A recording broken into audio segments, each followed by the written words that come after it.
part, but my plan here is to, because of the lively discussion, is not to spend too much time, and also we're starting late, and just to introduce people right before their talk. So for people who are expecting the elegant and articulate Donna Huryn, I'm sorry, you've got me instead. But it is good that I happen to know everybody who's talking today, and I know you're in for a treat. So we're going to start with Dan Anderson. He's a CSO of Eikon Therapeutics, and before that he was at Recursions, where they worked on phenotypic screening. And before that he was, were you the VP of Biology at Cleve? Yeah, he was a VP of Biology at Cleve, where the CB5083 originated. So he's one of our own, and I'm happy to introduce you, Dan Anderson.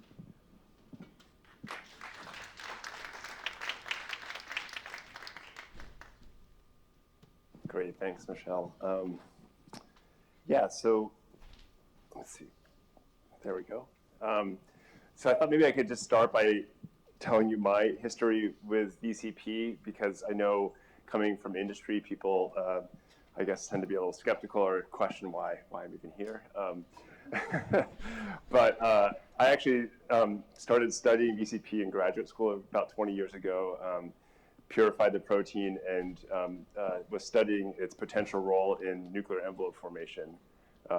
Actually, we showed that it probably doesn't have a huge role in that, but then went on to do other things and came back to VCP at Cleve, where we set out to find a very specific on-target small molecule inhibitor to go after mostly hematological cancers, and we put CB5083 into the clinic, and then subsequently CB5339. And then, as Michelle mentioned, I took another break from VCP and worked on some other rare diseases, or some rare diseases at Recursion, which was really interesting. Am I too loud? Usually I'm too loud. But very recently, I've come back to VCP because we at Eikon Therapeutics have in-licensed some of the research materials surrounding VCP and some other AAA ATPases from Cleve. And the reason we did that is we felt like the technology that we had been developing at Eikon, which I'll tell you about, would be really a valuable tool in studying mechanoenzymes and AAA ATPases, and that we could hopefully advance the field in finding new therapeutics for these important targets. So yeah, that's kind of where we are. So I helped launch Eikon Therapeutics about 4.5 years ago, and the idea was to industrialize single molecule tracking and leverage that as a tool to screen for and discover new drugs for complex and difficult targets. So we heard earlier today about how hard it might be to drug transcription factors or other fusion enzymes that have large unstructured regions. We hope that our technology, for example, could be valuable in that context, and that we can monitor proteins directly in the cellular environment, where you might be able to find small molecules that engage with less structurally distinct regions. So let me tell you a little bit about single molecule tracking, and then we'll get into VCP. Although I'll say that I did put the time into making all of these examples with VCP. So this is VCP. So what is single molecule tracking? It's the ability to visualize protein motion in living cells using advanced microscopy. And so what we're looking at here in blue is a DNA stain host, and in green is Potomac red, which labels the endoplasmic reticulum, but other membranous organelles. And we just use those stains to sort of segment different compartments of the cell. And then these white spots that are dancing around are it's a single floor for sparsely labeling a protein of interest through the halo tag. So it's a Genelia floor halo ligand conjugate that we titrate in, such that about 1 in 1,000 of a target protein is labeled. And that gives us the sparsity to see individual proteins and track them with confidence frame over frame. So we're, in this case, imaging 100 frames per second and getting spatial precision of roughly 20 to 30 nanometers. And that gives us the ability then to monitor diffusive motion. And so what I hope you can see here is that there's quite a heterogeneity of motion events for VCP in the cellular environment. I'll also mention that we have a large contingency at Eikon of engineers, and so we build these microscopes that can do this work. No one at this point, hopefully soon, but no one at this point can image at this frame rate and quality at such a large field of view. We're looking at roughly 50 cells at a time, and that allows us to really ask some interesting questions. So why do we care to look at protein motion? Protein motion is really defined by how it interacts with its constituents within the cellular environment, and those protein interactions are really critical in defining a protein's activity. So we think there's really a clear link between protein motion and activity. And so in this example, which again is actually VCP, there are three distinct populations when you measure many protein motion events, and you could imagine that these different populations represent different interactions that VCP has either with membranes, chromatin, or other proteins. So I mentioned we make a lot of measurements. So in a single large field of view, this is zoomed in, not the whole field of view, we image about 130,000 protein trajectory events within 1.5 seconds. And that gives us the ability then to build out these really sophisticated histograms. This is actually not VCP in this. Actually, I'm not sure. We might have switched this one out. And that allows us then to sort of ask questions about how the subpopulations of a target protein such as VCP might be altered in different perturbation states. So to start all of this work, we need a cell line that tags the protein target of interest, and so we typically endogenously tag the target protein with halo tag, and we've done that for VCP in a cancer cell line background. And we always try to do some validation work. This is just some examples of that validation work where we first verified that the halotype VCP was incorporating into a hexameric form with wild type. It's not stoichiometric, which is a little interesting because it's a heterozygous insertion, but nonetheless, we are able to see a hexameric complex that contains both proteins. And when we pull those proteins down, they maintain ATP. They have ATPase activity. We don't actually compare it to wild type in this case because we use the halotag to pull down the hexameric protein. But the halotype proteins, cell lines also divide and grow as they normally would. And given VCP is essential, that's an important parameter.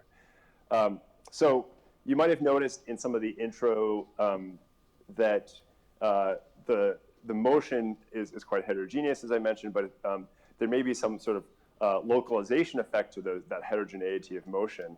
And this would make a lot of sense given all of the cellular functions and cofactor interactions that VCP has. And I don't even really need to show you this slide because we've seen many iterations of it. But obviously, VCP has a ton of different functions. And so we try to get at this with a little bit more detail. And to start, what we do is segment the cells so that we can sort of place the trajectory information within specific cellular compartments.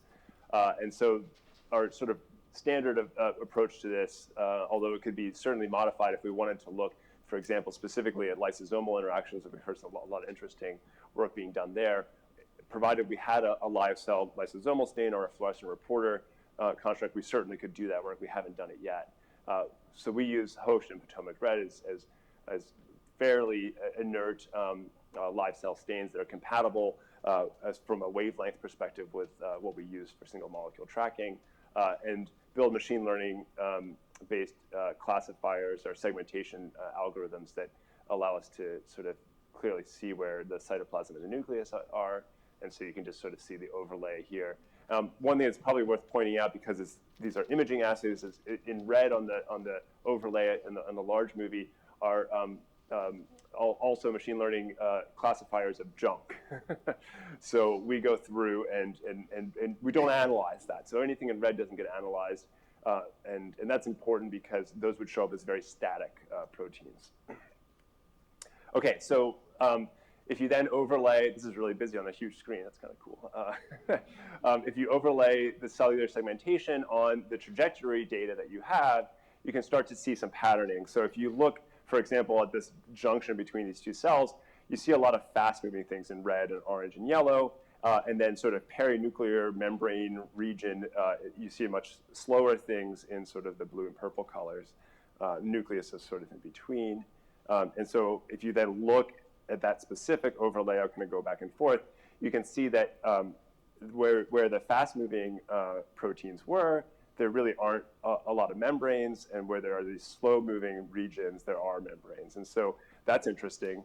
So we did layer on a sort of additional segmentation where we took first our classifier that gave us the sort of the total cytoplasmic region, and then looked for where there were larger staining masses of Potomac red, and sort of separated that out into two categories, so Potomac red positive and Potomac red negative. This is very crude, and again, we could layer in additional labels to look at specific organelles if we wanted to. And then what you can do is take this histogram of the protein motion events. I didn't go through this carefully enough probably at the beginning, but one of the ways we visualize these data routinely is this, what we call a state array analysis, where we look at the fraction of a population that exhibits different diffusion coefficients. So each protein diffusion coefficient is calculated, then placed in this histogram. And so you can then separate that original aggregated histogram out into the different cellular compartments. And you can see that there's a fast-moving population in all three compartments, but it's quite different between those compartments. So in the perinuclear membranous region, there's very little fast-moving relative to the other two compartments. The fast-moving population in the nucleus is a slower fast-moving population than in the cytoplasm, and I'm not sure if that's because the intrinsic viscosity of those two compartments is different, or if there's a different complex formed that's not bound to something very slow like a membrane or chromatin. It could be free hexameric VCP versus hexameric VCP with a number of cofactors, for example. So that's an interesting thing that would be worth following up on. I should mention that we started working on VCP about 6 months ago, so this is all very new data, and we're just getting started. You can see that there's at least two other predominant populations, one that's moving but slower, and one that is essentially not moving in the time frame that we're looking at in that 1 to 2 second acquisition time frame. And the contribution of those populations varies depending on the compartment that you're looking at. When you add a high dose, and I know I argued we should always use dose titrations, and we do, I just don't always show them because it gets really complicated.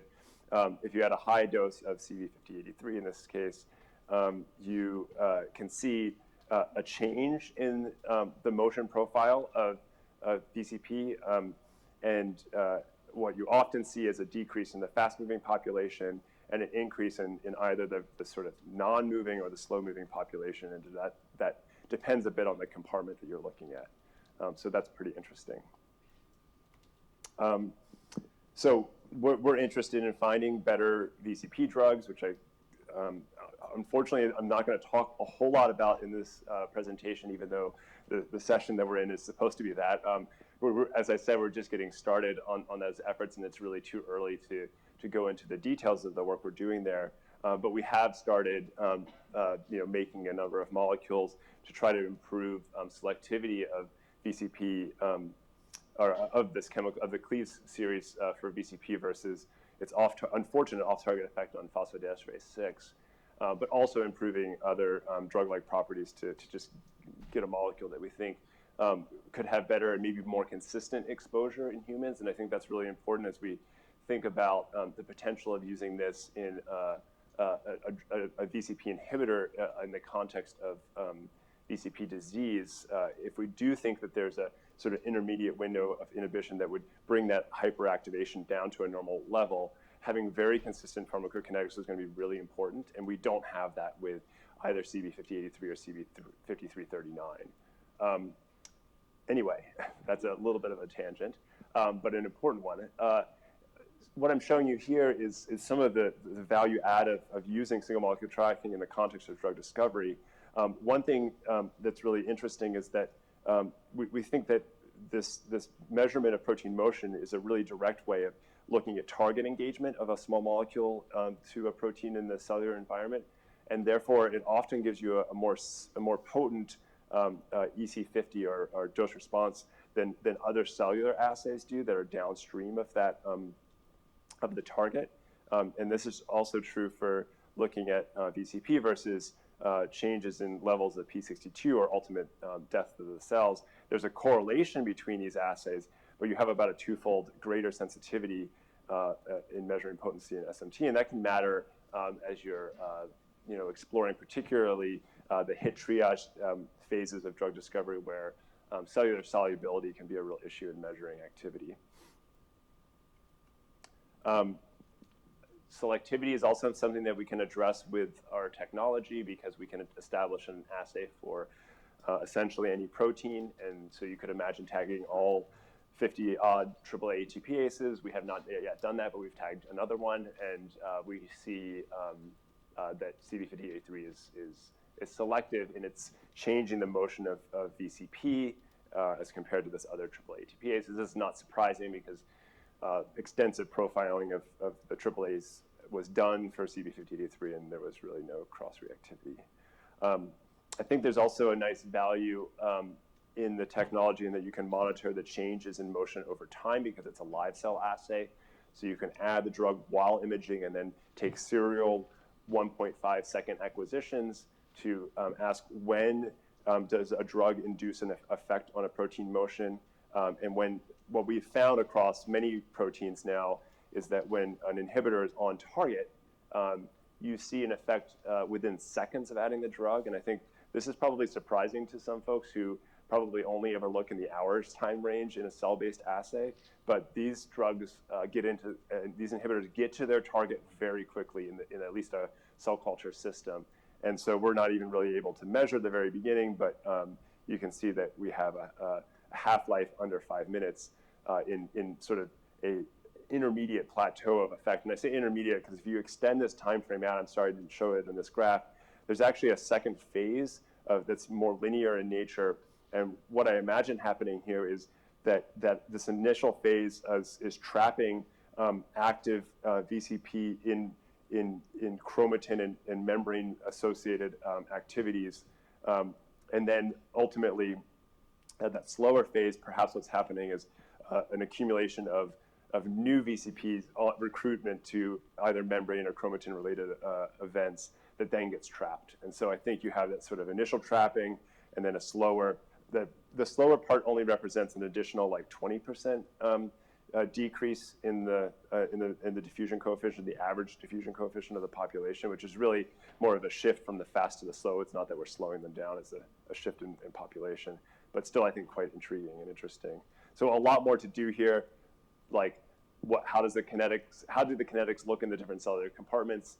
How do they look across the dose response? These sorts of things are actually in the data sets that we have, we just haven't mined them yet. We did this experiment 3 days ago. We were cramming for this for this conference. The other thing we did in a sort of cramming mechanism, I know some people, you can assume unpublished for all of these data, just to be clear, is we did do a quick siRNA experiment looking at some of the cofactors of VCP, because one might imagine that when you remove a cofactor, you might change the motion of VCP. And you do in some cases. There are cases where you slow the protein down and some where you speed the protein up. And I say slow down and speed up, but really what I should be saying is you increase the slow population or increase the fast population. And then there are effects that are somewhat more biased towards drug-induced changes in motion versus non-drug-induced changes. So we did this experiment plus or minus a high concentration of CV5083.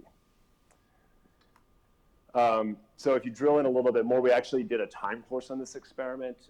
Again, live cell assay, you can look at these plates, these conditions more than once. And it's worth noting that the imaging, although very bright and intense, is not cytotoxic, so the cells continue to divide after imaging, although we don't actually image the cells. Again, we image different cells. So I just pulled out a couple of examples, and many folks in the audience are going to be better experts than I am on cofactor biology for VCP, but I thought it was quite interesting to see that we had two examples of the NPL4 UFD1 complex, meaning FAF and NPL4. When you knock these down, you see an increase that's amplified in the drug-induced state here. But what's interesting is that UFD1, which I think is this protein here in this cartoon, didn't show a change in protein motion of VCP. So I don't know if that means that our siRNA wasn't very good, or if there's a difference in how the presence of those proteins impact the recruitment of VCP to slow-moving populations like membrane-associated things. Work to do there in validating even the knockdown efficiency. We haven't done that yet.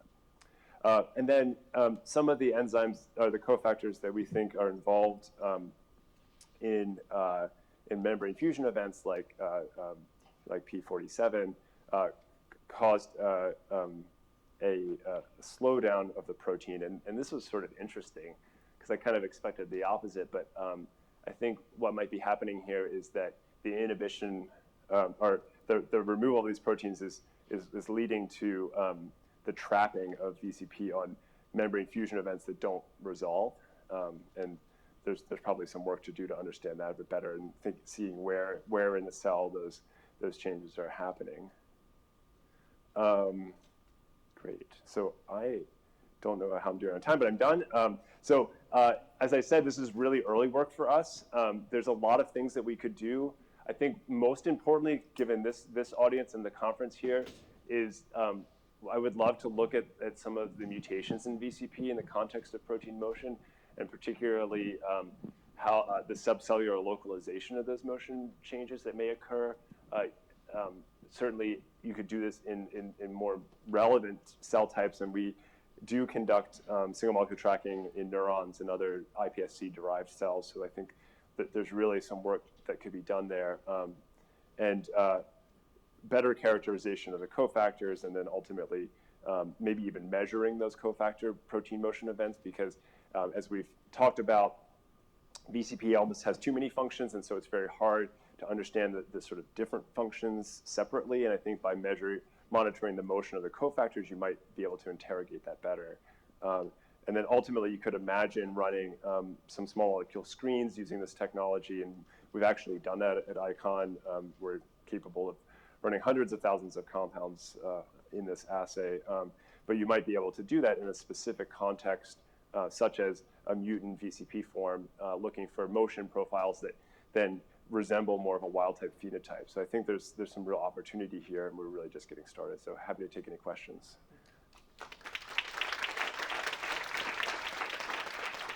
I forgot to say I didn't do any of this work, and it's a great team at Eikon, and I'm not going to name everyone because there are literally hundreds of us. So thank you. Great, thank you. Okay, we have time for some questions.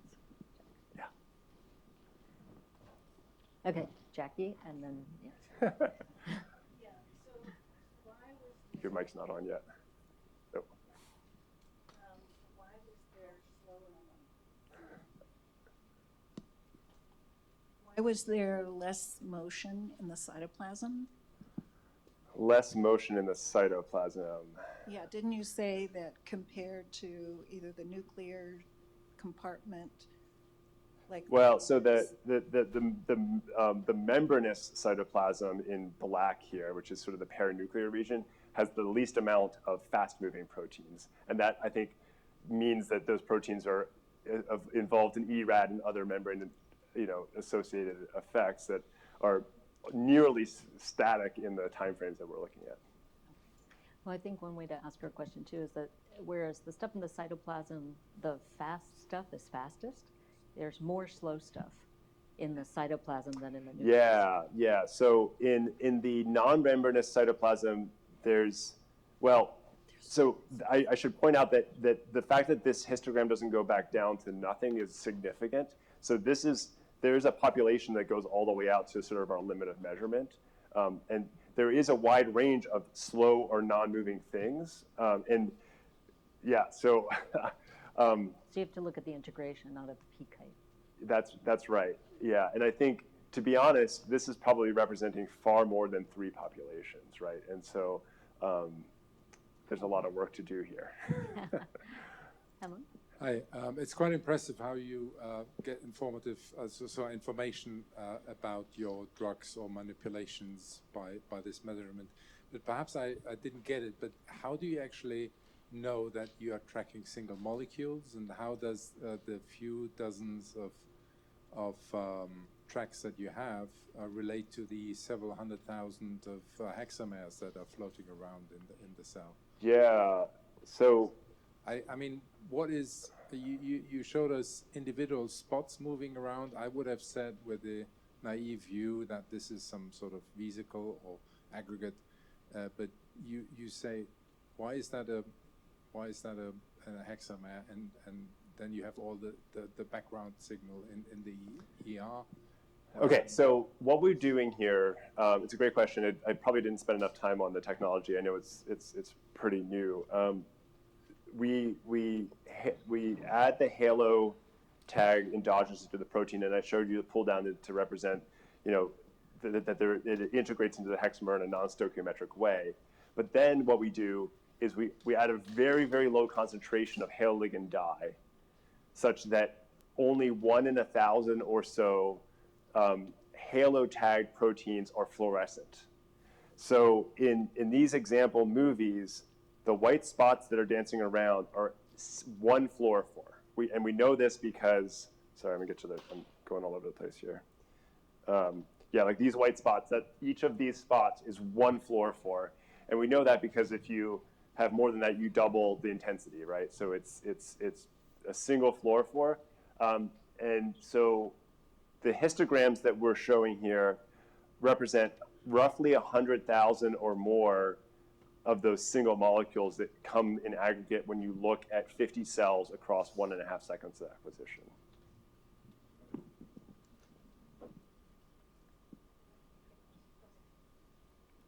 Okay, I have like 3 small questions regarding the halo tag. So first, does the halo tag change like the cytoplasm nuclear distribution of P97? Second, how big an effect the halo tag has on the coefficient of diffusion? The third one is, you mentioned you have a heterozygous halo tag cell line. So is the expression ratio of the halo and non-halo, like is it 1-to-1? I'll answer them in reverse order. So no, it's not 1-to-1, and the ratio is similar to what I show in the pull down, right? So it's for whatever reason the halo tag decreases the expression of that allele.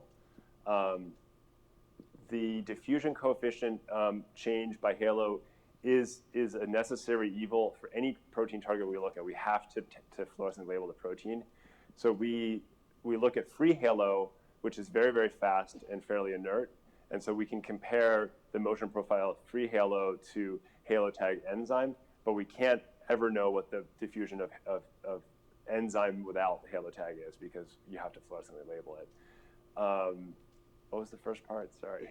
Does the halo tag change nuclear and cytoplasm distribution of P97? To be honest, I don't think we looked at that carefully yet. Certainly, these maps suggest, the trajectory map suggests that it's going everywhere, right? But I don't know if the ratio in the nucleus for the cytoplasm is different. We could measure that, right, with a good immunofluorescence antibody. Yeah. So great technology. So my question would be, you're showing cell culture, so cells in dispersed two-dimensional medium. So most of the cells, that are polarized, they are actually interacting in a polarized or directed fashion with other cells, even tumor cells with stroma or infiltrating lymphocytes. So these processes are highly compartmentalized and polar. Can you track this? And is there a way to go from cells into intact tissue? Yes. We haven't gone quite that far yet, but what's nice about the optics of our microscopy is that they are light sheet-like, such that they can penetrate cell depths quite efficiently.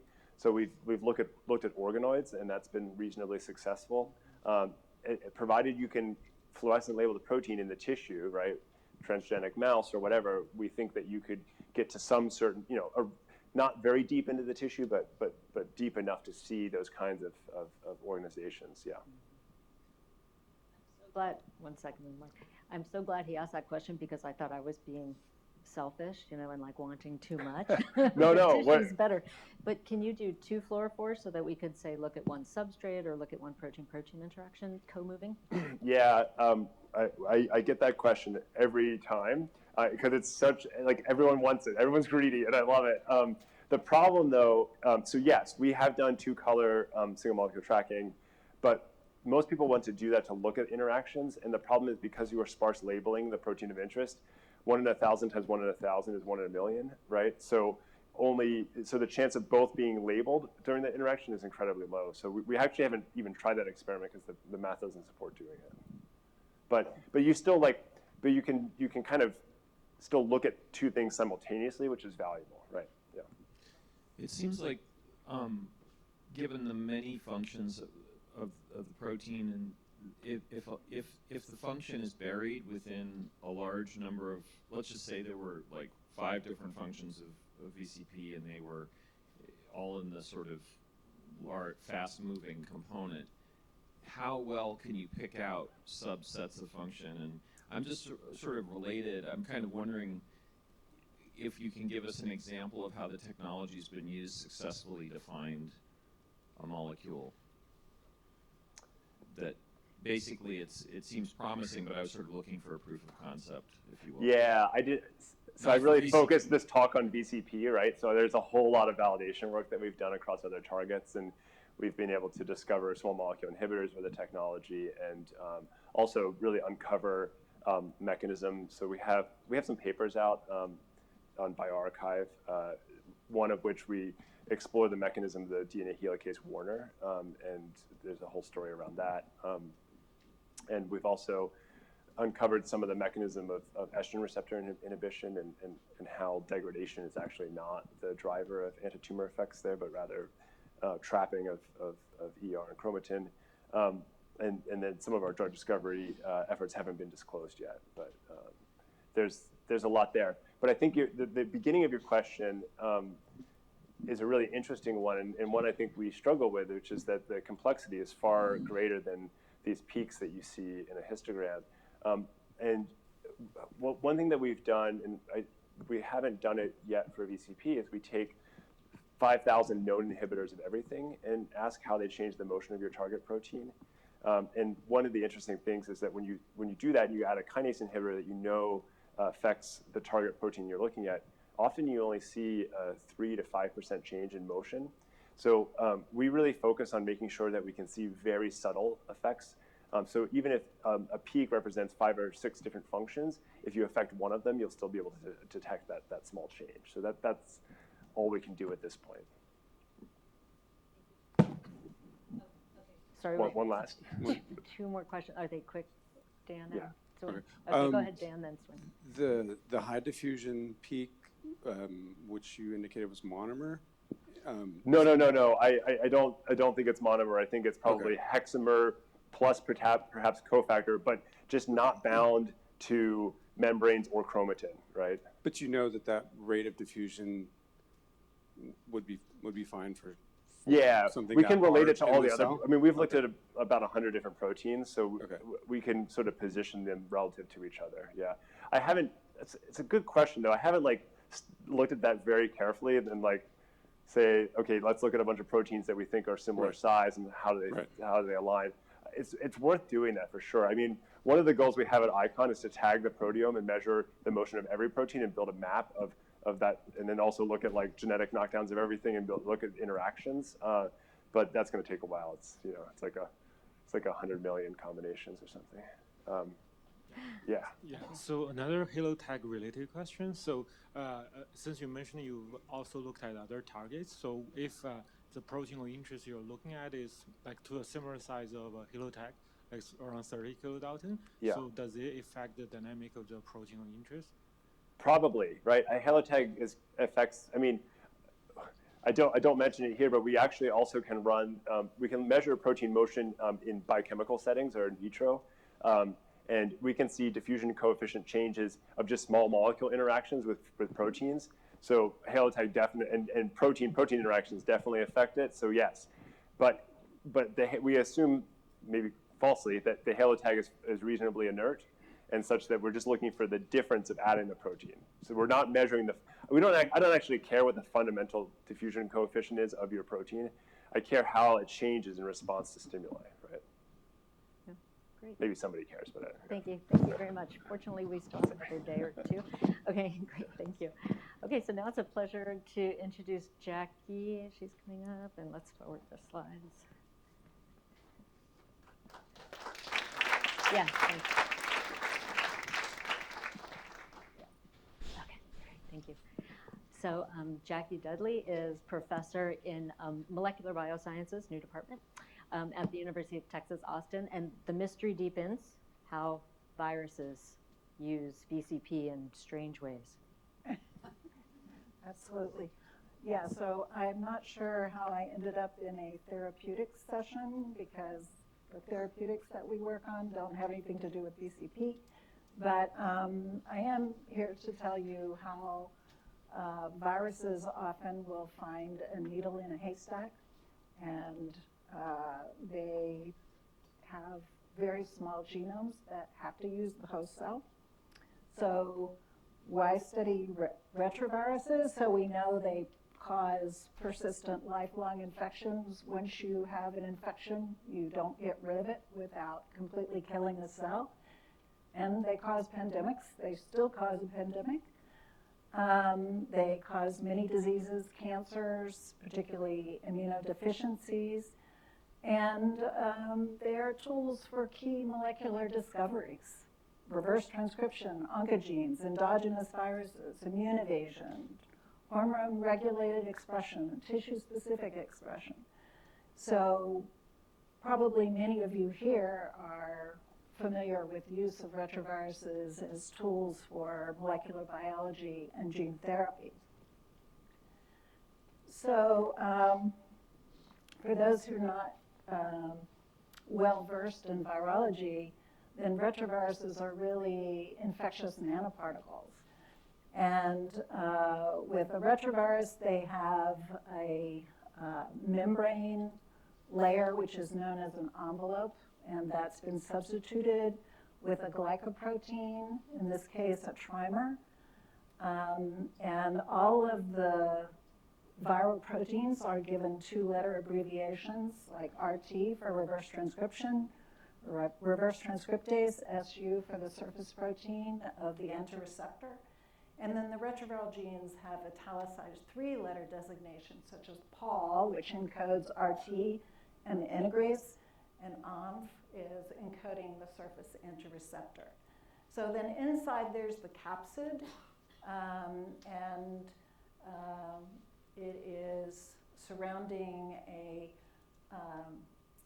diploid number of RNA molecules. These are single-stranded positive polarity RNAs. They can act as messenger RNAs. And then they're associated with at least 3 enzymes, the protease, the integrase, and the reverse transcriptase. So on a cellular level, retroviruses require a couple of things without which they won't replicate. So they require reverse transcription to copy the single-stranded RNA into a double-stranded DNA, which is also known as a provirus.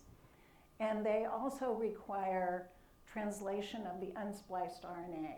And as most of you know, that splicing is usually a prerequisite to get a messenger RNA out of the nucleus into the cytosol.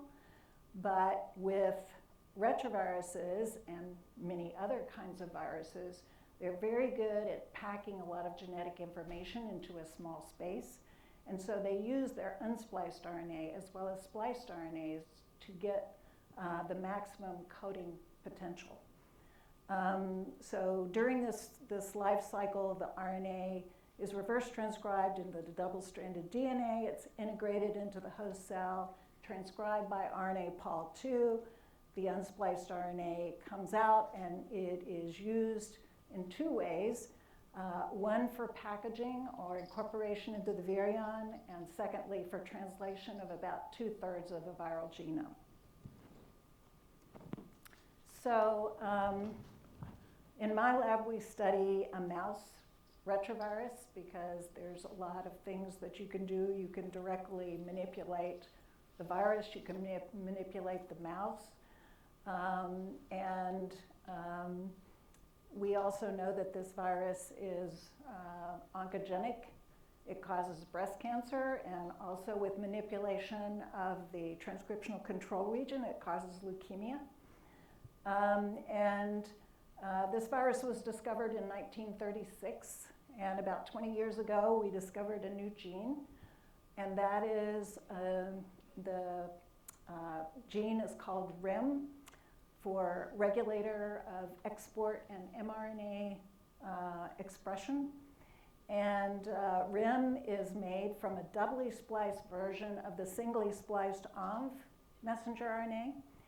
And so one of the interesting things about this was MMTV is also a model for HIV, and it's one of the few mouse viruses that actually encodes multiple accessory and regulatory proteins.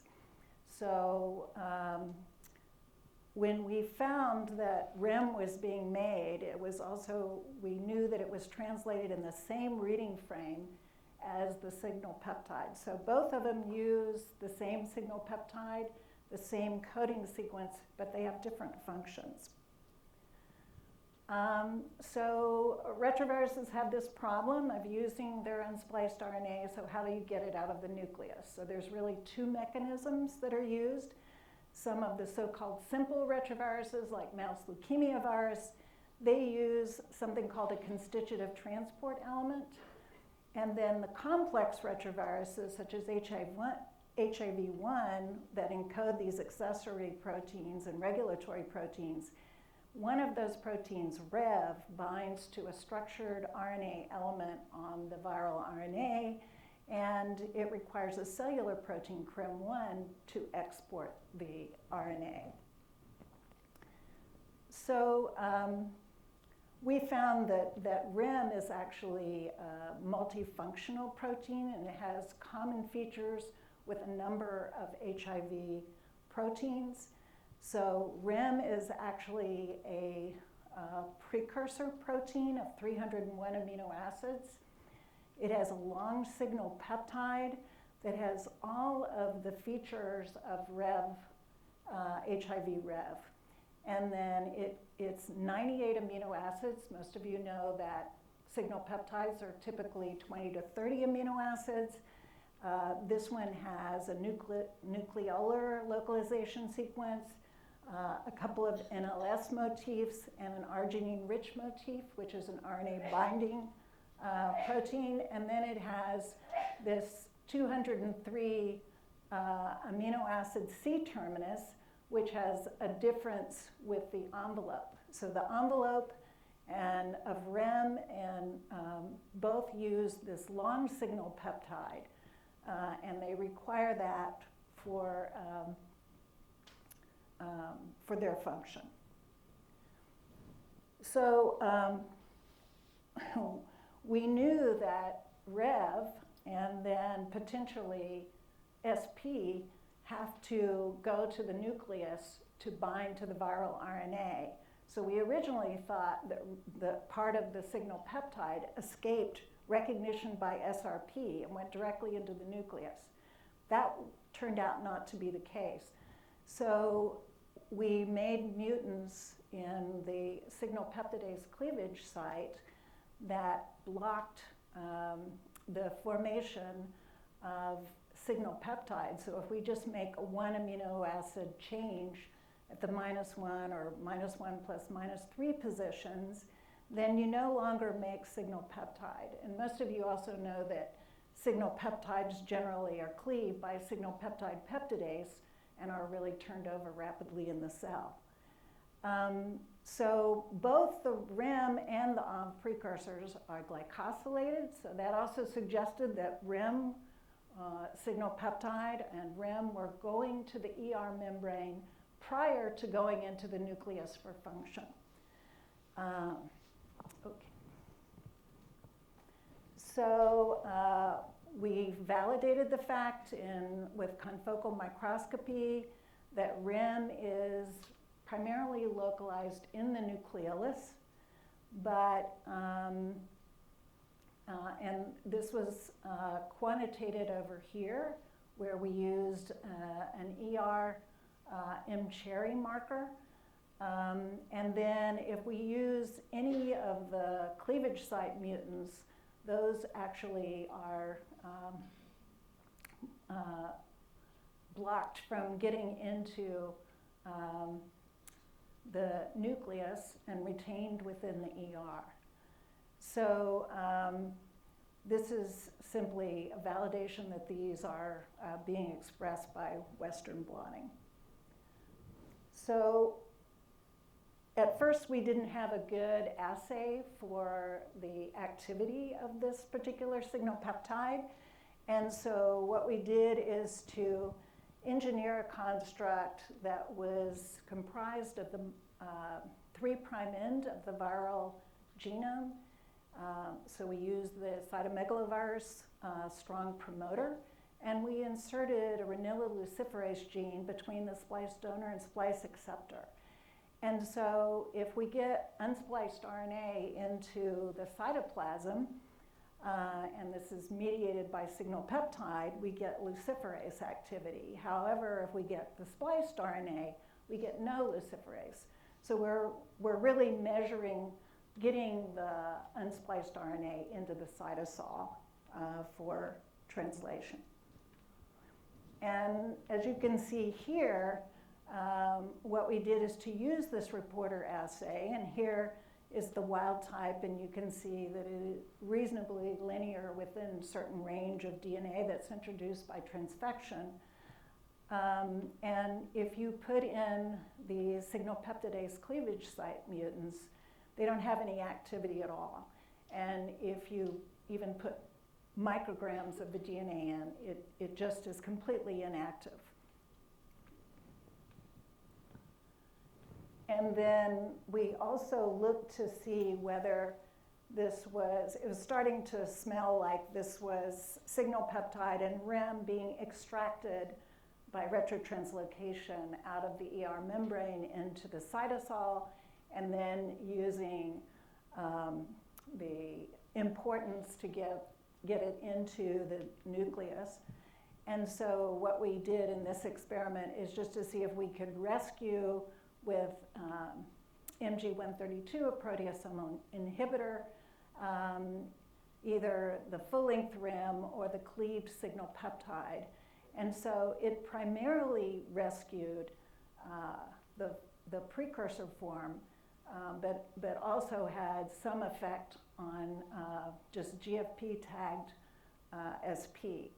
So together, these results suggested that REM and SP are extracted from the ER membrane by retrotranslocation before going into the nucleus. So we developed a retrotranslocation assay to look at this, and what we did is take signal peptide without the C terminus, and we added the biotin acceptor peptide BAP tag to either the C terminus or the N terminus together with the GFP tag. And then we expressed a cytosolic BRA ligase in the presence of biotin, and then made extract. You add streptavidin, and then you get a gel shift using a Western blot. And so if this BAP tag was in the ER lumen and is extracted, and it is recognized by the BRA ligase and biotinylated. And so what this slide shows, this is the reporter reporter assay, and this is the wild type. These are the two BAP tags, so we validated that there was maybe a twofold effect by tagging with BAP, but they were still active.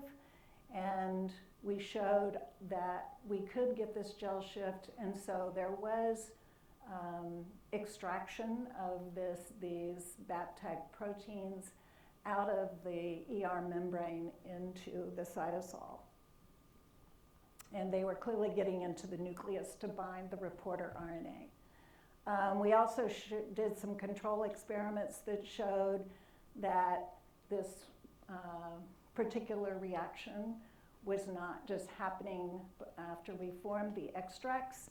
So if we just combined post-lysis the extracts, when we added the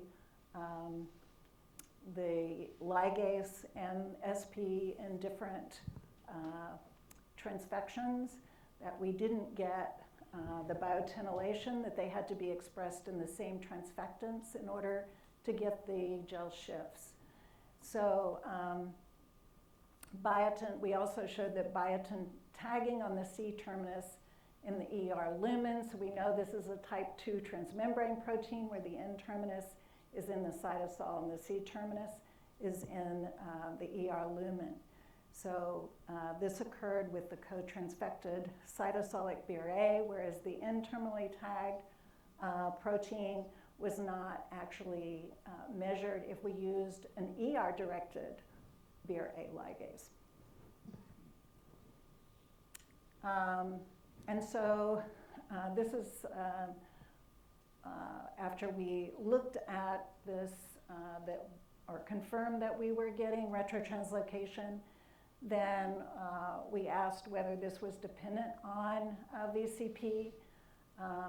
In other published work, we had shown that a dominant negative VCP that was co-transfected could inhibit this process, but this showed, we could show that that inhibited the function using the reporter assay, but this is showing that an inhibitor of VCP actually in a dose-dependent manner would interfere with the biotinylation and the retrotranslocation of SP. So then we also showed that we could get interaction between VCP and MMTV-encoded signal peptide, and that we could increase this interaction by co-immunoprecipitation, by adding ATP and magnesium.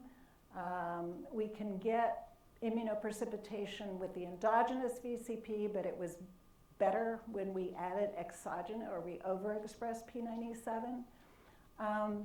And then one of the things that was very puzzling, and I don't know if anyone in the audience has an explanation for this, but every time we put in SP the same time as P97, either exogenous or endogenously expressed, we get a doublet.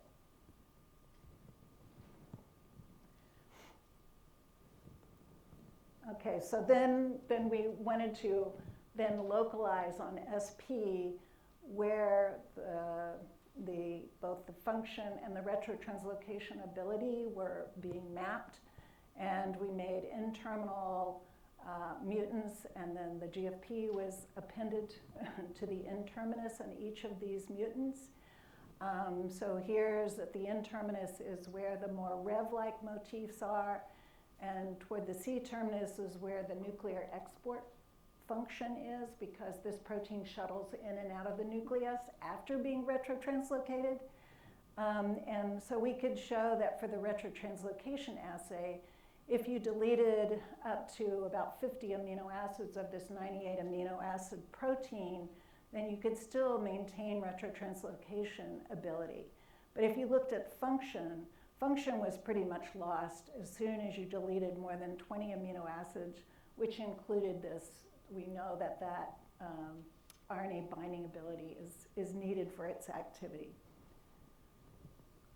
And then we went further to make alanine substitutions, and then looked at those in retrotranslocation assays, and we found out that these ones at the very beginning of this sort of minimal deletion analysis didn't have an effect. But as soon as we got to these two amino acids, this WQ motif pretty much knocked out retrotranslocation, but the one just C-terminal was able to be retrotranslocated. And then if we did that for reporter assays, then we found out where both of these mutants in the 57 to 61 region were compromised for activity in terms of its function, and that the one that was completely dead for retrotranslocation was, we couldn't recover any activity by expressing more of the DNA, but we could start to recover a little activity as we overexpressed that particular mutant.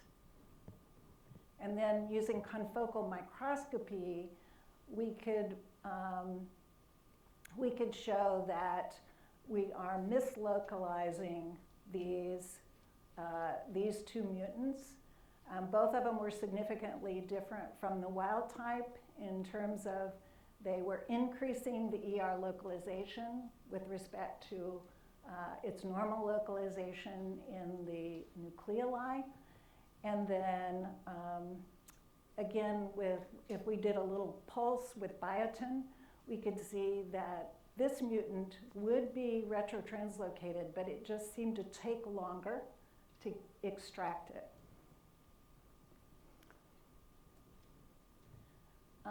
And then we also did co-IP experiments with VCP and the two mutants that were affected in function and this one in retrotranslocation. And we can see that this mutant completely knocked out or knocked way down the interaction with P97, whereas this mutant, which seemed to have the slower retrotranslocation, was still able to interact with P97. Again, we're seeing this doublet of P97 when SP is expressed. So this was our alpha 2-fold prediction for these two mutants. So there's actually 3 alpha helices. One is the transmembrane portion that is anchoring SP in the membrane, and then the 2 alpha helices that are more N-terminal. Neither of these mutants affected the transmembrane helix, but this one affected the alpha 1 helix, and it gave a longer alpha helix, whereas this mutant gave a shortened alpha helical region. And then we know from studies of Rev that Rev actually functions by multimerizing on the RNA and before it interacts with CRIM1. And so we purified both the wild type and the 2 mutants, showed that we got about the same production. And what we found is that the wild type seemed to form in a non-denaturing gel. These are gradient gels, more multimers than either of them, but the one that was defective for VCP interaction had the least multimerization.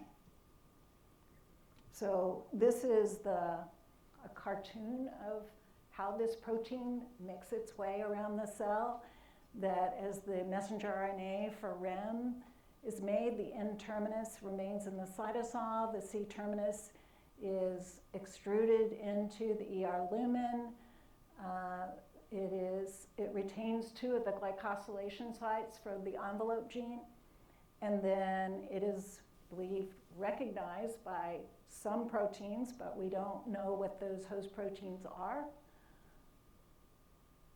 And then we get formation of the full-length protein, which is then cleaved by signal peptidase.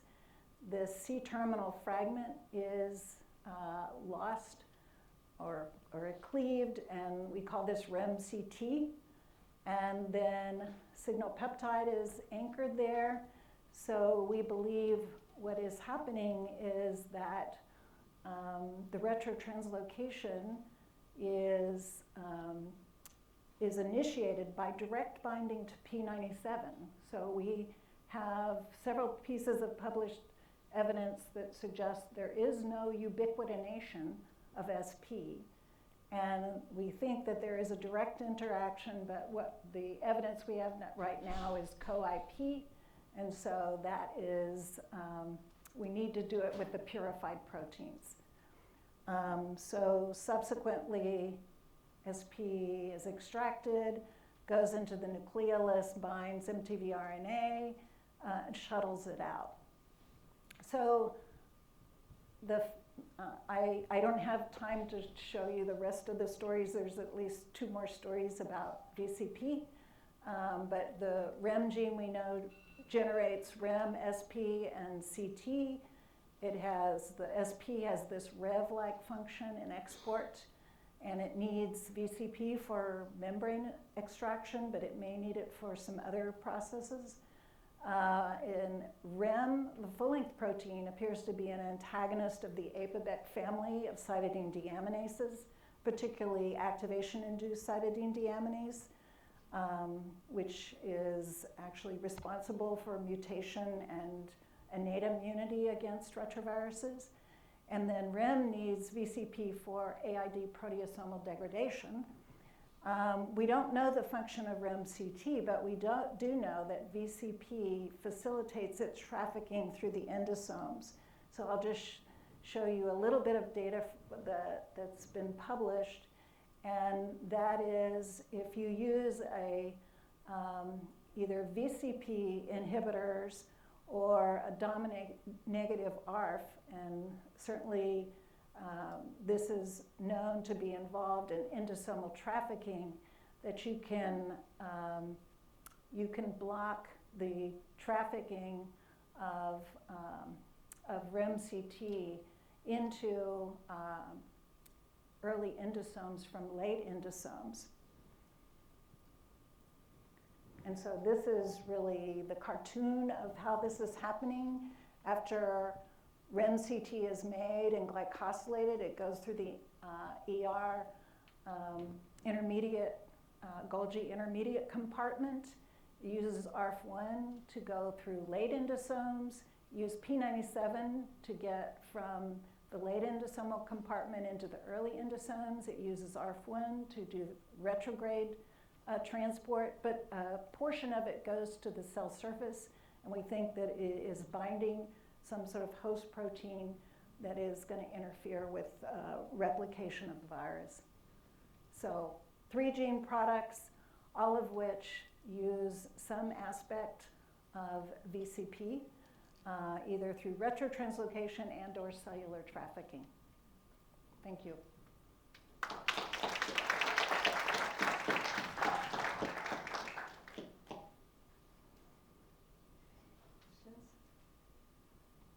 People are thinking that the alpha-fold 2 structure and the helices reminds me of SBIT.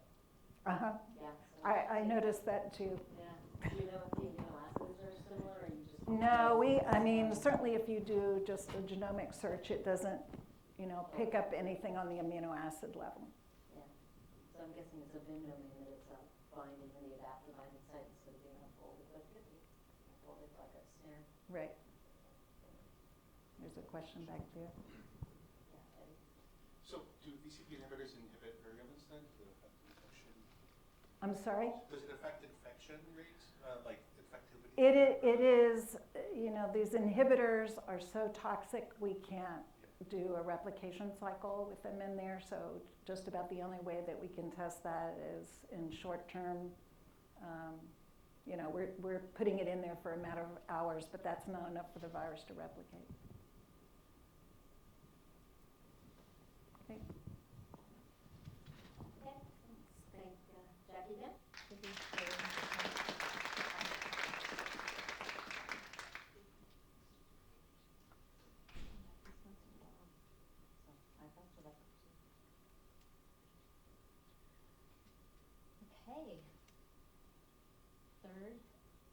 Third up is Eddie Lee. Eddie Lee's a professor at in the Department of Pathology and Laboratory Medicine at Penn, and Associate Director of the Institute of Aging, and done a lot of interesting work in cell and animal models, and we'll hear about some of that today. Great. Thank you.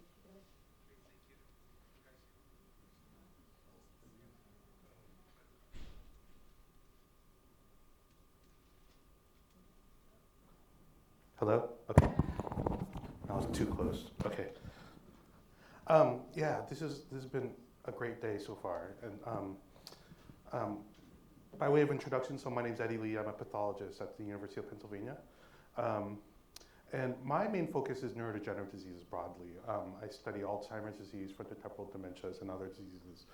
And I like thinking about the history of science. So in the setting of Alzheimer's disease, right, it's named after Alois Alzheimer, who described a case of what he called presenile dementia.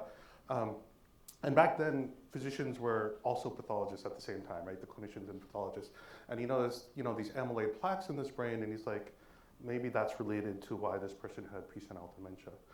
But it took 8 decades before this individual, George Glenner, was able to purify amyloid from human brain tissue. And he published a sequence. He knew it was important, but he hated Nature Cell Science, so he published it in BBRC. But that really started like the molecular area of Alzheimer's disease, right? We had sequence, we had something to work on.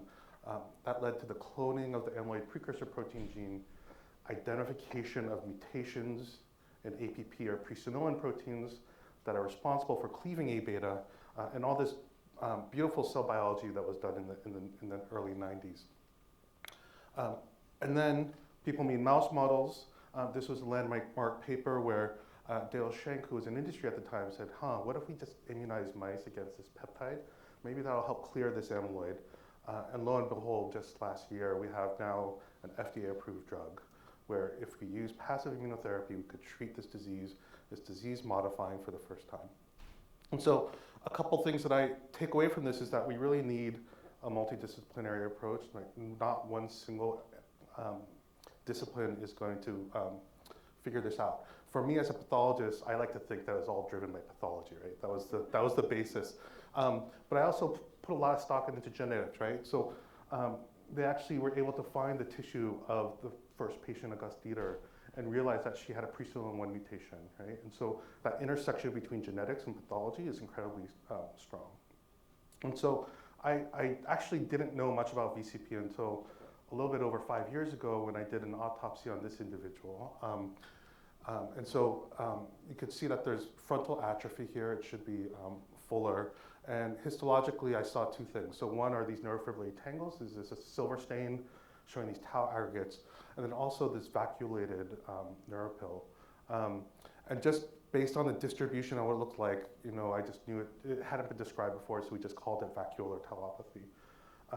And we have a robust genetics program at UPenn, and because VCP had been associated with FTD, it was on our sequencing panels, and we found this novel D395G variant. And I had a decision at that point. It's like, do I study this thing? Do I know if that's pathogenic or not? So for a long time, I had one student work on this, just in case I was wrong. This was the first case here. Both siblings had frontotemporal dementia, and one parent did as well. And then when we were about to get everything together for this paper, we actually found, buried in another paper, somebody found another person with the exact same variant. And so I wrote to them and I said, can we get your pedigree?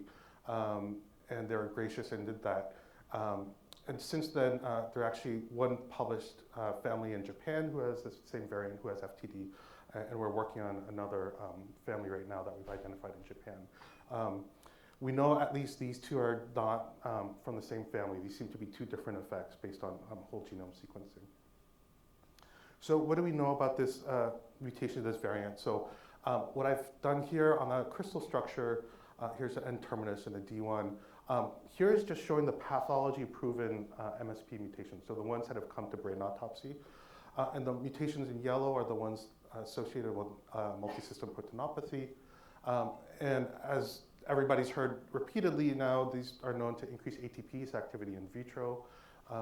If it causes dementia in the brain, it causes TDP43 aggregation. Our mutation is in a different region of the D1 domain.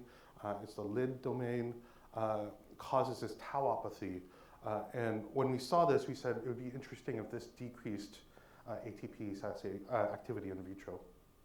So just to zoom in on the mutation, it's this, the LID domain is this 4 helix. I was telling Peter, I'm a structural biology wannabe. So it forms the end cap of this alpha helix, which means that this side chain projects inward to stabilize it. So you'd predict that if it mutated to glycine, that would be destabilizing because you wouldn't have that stabilizing effect. I'm not going to show it, but this protein does seem to be more susceptible to heat, denaturation, salt conditions. So it's consistent with that. This was our formal ATP. Do you guys hear an echo, or is that just me? Okay. Here's just recombinant VCP protein. You add more and more ATP. You're looking at phosphate release as a measure of ATPase activity. You could see this is, I believe, the 232E mutant, which is overactive in vitro, and our novel D395G mutation was a partial loss of function. This is a D2 Walker B mutation, just as an experimental control. And you could map the Vmax was decreased about a third. So it's a modest decrease. You know, there's discussions about the pediatric variants that were identified. There's probably a spectrum. Many of those were pretty extreme in terms of loss and or gain of function, whereas this is relatively subtle. And so the question was, what does this have to do with tau? So these are the tau filaments from this case. Tau forms what are called paired helical filaments.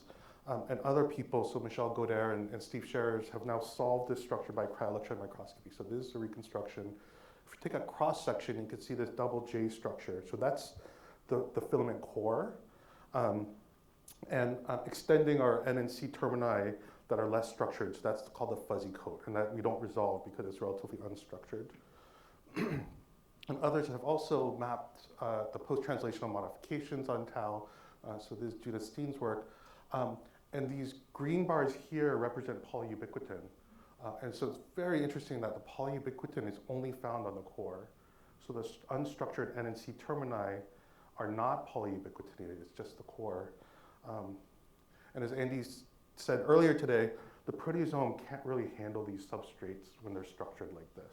And so putting this all together, we said to ourselves, what if VCP actually acts directly on tau, helps disaggregate tau and feed it for proteasomal degradation? And that would mean that compared to the wild type protein, the mutant protein would have less of this activity, and therefore that's why they're developing tau aggregates. Did I include the biochemistry? Oh, no, I didn't. Sorry. I meant to. And so that's too bad. That was a good experiment. So we isolated tau filaments from human Alzheimer's disease brain and incubated it with recombinant VCP, recombinant UFD, and NPL4. And our readout was thioflavin binding. Thioflavin's a dye that binds to beta-pleated sheet structure and fluoresces. And when you do that in the presence of ATP, there is about a 30% decrease in fluorescence signal. So it suggests that VCP is acting on tau, and we're able to block that either with anti-ubiquitin antibodies or recombinant polyubiquitin. So as Andy said again, VCP prefers to have at least 5 ubiquitins. So if you put in recombinant polyubiquitin, you block the reaction. If you put the same amount of monoubiquitin, it really had minimal effect on the reaction. And so it seems like this loss of function variant is somehow leading to tau, which is clinically manifesting as FTD. And it's suggested maybe we want to boost VCP activity, but we really don't want to do that if these MSP mutations are truly a gain of function. And again, these lead to different proteinopathy, at least in the brain, and can lead to these very clinical phenotypes. And so it was puzzling for a while, so we didn't know what the relationship was. So what we're seeing on one end is tau, on the other end TDP43, and this is not something you might want to drug, right? This nonlinear complex relationship where you have to get right the perfect, activity. That's just hard to do. We know biochemically it seems to be a gain of function, and perhaps not a loss of function. And so this is what we're trying to figure out. But I think what's important to think about across these things is what is the phenotype and what's a relevant clinical phenotype. Because that's going to inform, how this structure-function relationship is. And so, again, as a pathologist, I started thinking about muscle, bone, and brain disease. The brain disease, so it's frontotemporal lobar degeneration with TDP43 aggregate. So pathologically, there are actually 5 different subtypes of this disease. And VCP mutations are specifically linked to type D. So Mark Foreman described this, where the aggregates are intranuclear. So you could see ubiquitinated TDP43 aggregates that are predominantly intranuclear, not cytoplasmic, although cytoplasmic aggregates do exist. And that's in contrast with all the other different forms, which are predominantly cytoplasmic. Inclusion body myopathy, so this is an MSP muscle stained for ubiquitin, and you get these ubiquitin material building up in nuclei. It's called inclusion body myopathy because you develop inclusion bodies, and often you could see that inside nuclei. So this is actually a sporadic IBM case, and this is a nuclear envelope. And if you zoom in, you could see these tubulofilamentous inclusions. And so they also develop intranuclear aggregates. And we talked about Paget's disease of bone as being this osteoclast-rich bone remodeling phenotype. And what they taught us is that maybe Paget's disease of bone is due to a slow virus infection. And if you trace that back, it goes to this 1975, I believe it's a science paper, so it's got to be wrong, where they thought, they saw this stuff and they said, it kind of looks like a virus, maybe it's a virus. But later, as we got better molecular techniques, people doing PCRs and stuff, we couldn't find the virus. And these kind of look like aggregates, right? So like if you have tubulofilaments aggregates cut on cross section, perhaps that's what it was. So we just went into our archives and found cases of Paget's disease of bone and stained for ubiquitin. You could see these very well-formed intranuclear aggregates. Also some cytoplasmic ones, but these very prominent intranuclear aggregates. These are just control brain or bone, tumors that have osteoclast-like lesions, or fractures have a lot of osteoclast. So we didn't see it in any other disease but Paget's disease of bone. So we do think that there is a common phenotype across these 3 things, right? So it's loss of nuclear proteostasis, and perhaps that's what our phenotype should be. So how is VCP localization regulated? And I actually don't know. It's probably very complex, but there is, what I highlighted here in orange is an SV40-like NLS signal. And you could see it's right at the interface, or the angle between the N-terminus and the D1 domain. And what's very interesting, if you're looking at the top view, when VCP flips to the up configuration, you can see it's partially obscuring the NLS. So you can imagine that either the mutation, by virtue of preferring the up configuration, or perhaps by altering cofactor binding, which again would probably obscure some of these nuclear localization signals, that there might be an effect of the mutation on subcellular localization. So here we took, these are just HeLa cells where we CRISPR edited them. So compared to the wild type, we have the A232E mutant or an R155H mutant, and we just stained for VCP. And you could see that there's a relative loss of nuclear VCP in both of our mutant models, suggesting that there's something about this mutation that's preventing nuclear localization. And that would be consistent with this idea that there's a loss of nuclear function. So it's almost like if there is a God out there, he's playing a trick on us. In a test tube, it's overactive, but in a cell, it depends on what phenotype you're looking at. I'm not, because this is a sophisticated crowd here, I think there's some cytoplasmic stuff going on too, because the normal it looks a little bit more reticular, maybe some aggregation happening in the cytoplasm. So I'm not ruling out that there's a cytoplasmic phenotype, but driven by pathology, we're interested in the nuclear phenotype. So we wanted to test this in a model of nuclear aggregation. So the aggregate that forms in inclusion body myopathy or Patch's disease of bone, we don't know what that protein is. I think it's interesting that HNRNP mutations can cause multisystem proteinopathy. So maybe that's aggregating in that disease as well, but we don't know. But we know in FTD, it's an intranuclear TDP43 aggregate. So that was our model. We could do this with wild type protein, but we actually, a more robust phenotype is if you introduce these phenylalanine to leucine mutations in the RNA recognition motif of TDP43. So TDP43 has this low complexity domain. We know that can cause this protein to phase separate into liquid structures, like phase separated liquid droplets. If you prevent RNA binding, then that promotes liquid phase separation. And so you get what are called N-isosomes. So these are nuclei. You can see these little liquid droplets forming inside nuclei. And if you hit it with a proteasome inhibitor, these will coalesce and become irregular and more solid.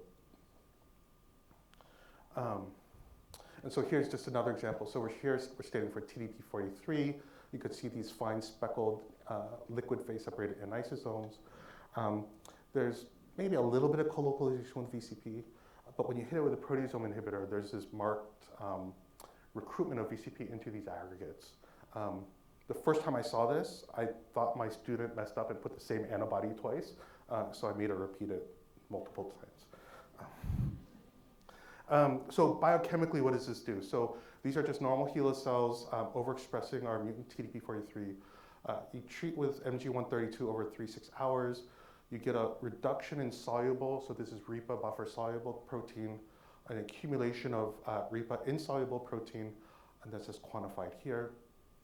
If you do an IP immunoprecipitation and blot for TDP43 and ubiquitin, you can see that the TDP43 protein becomes very polyubiquitinated. And so we thought this might be a good model to study whether or not VCP affects accumulation of intranuclear TDP43. So next, that was in wild type cells, and this is just another replicate showing you the wild type cells, again, losing soluble TDP43 while insoluble TDP43 builds up. And if you look at both of our mutant cell lines, you see that the insoluble TDP43 phenotype is exacerbated, and that's quantified here.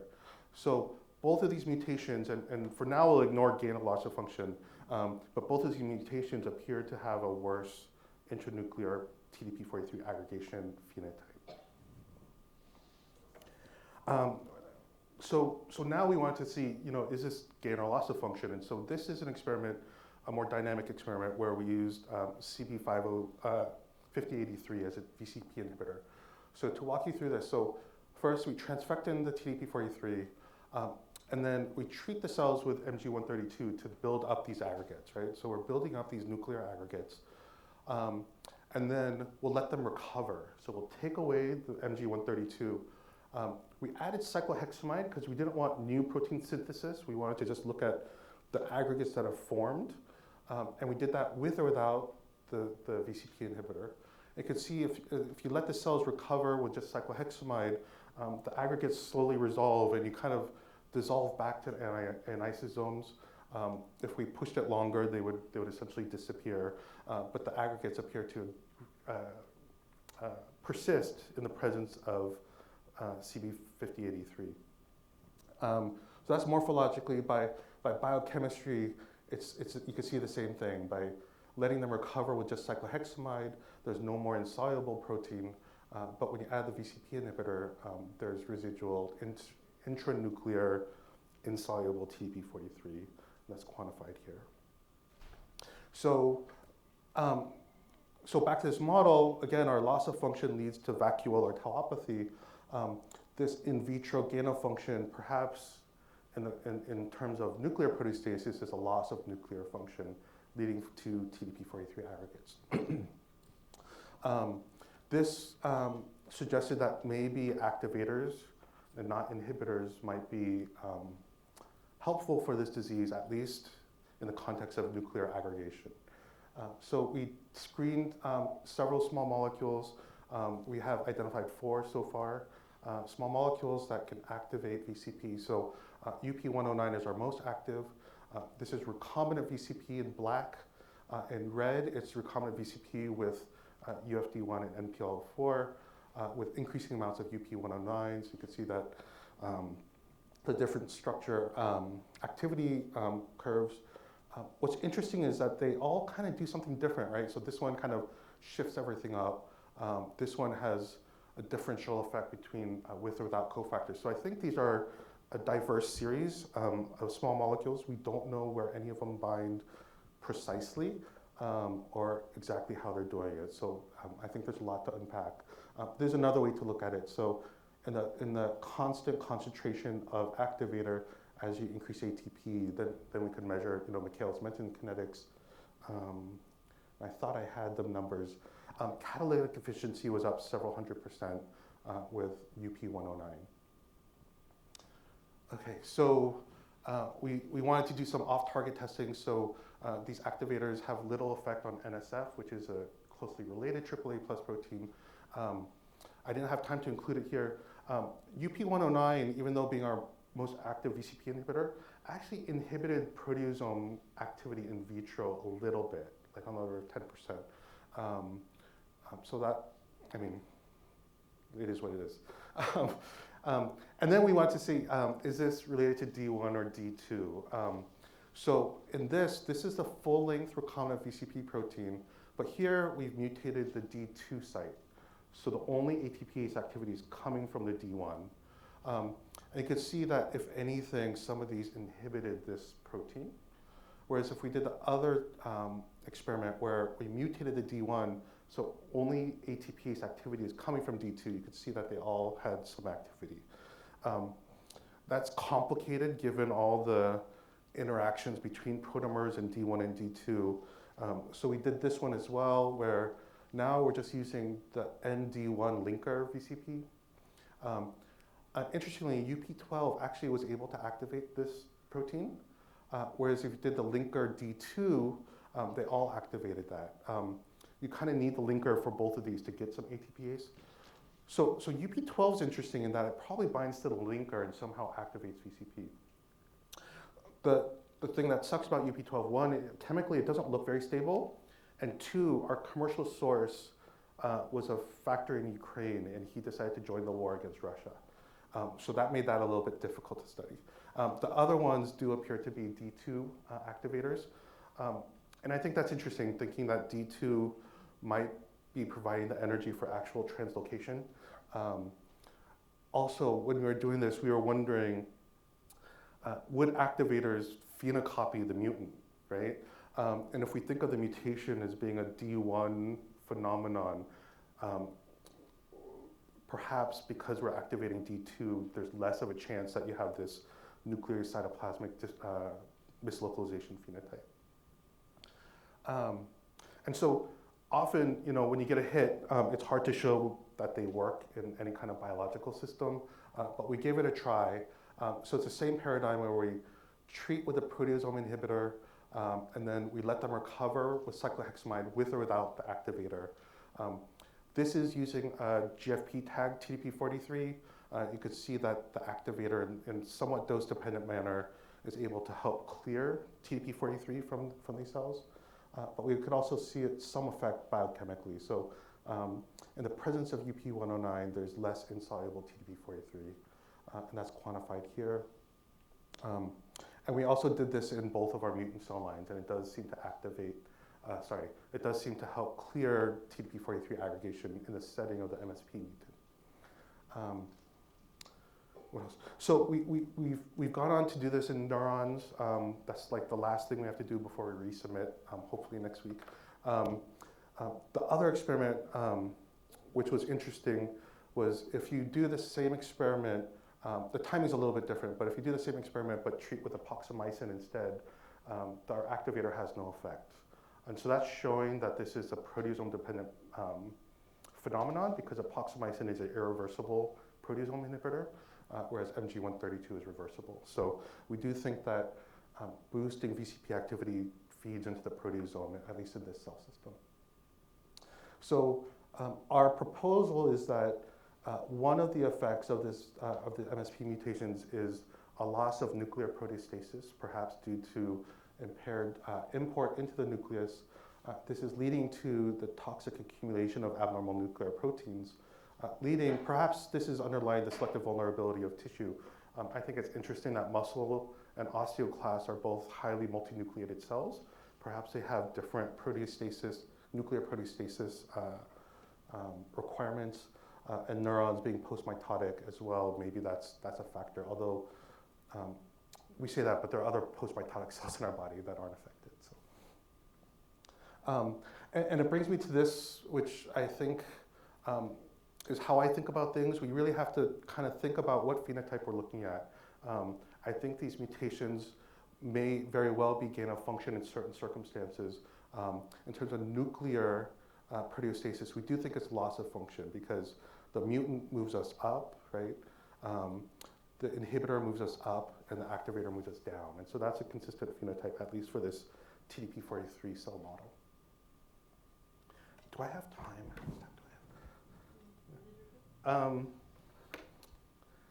Yeah, I'll skip this just to say, if you're interested, there was mention about cryo-electron tomography, trying to localize VCP.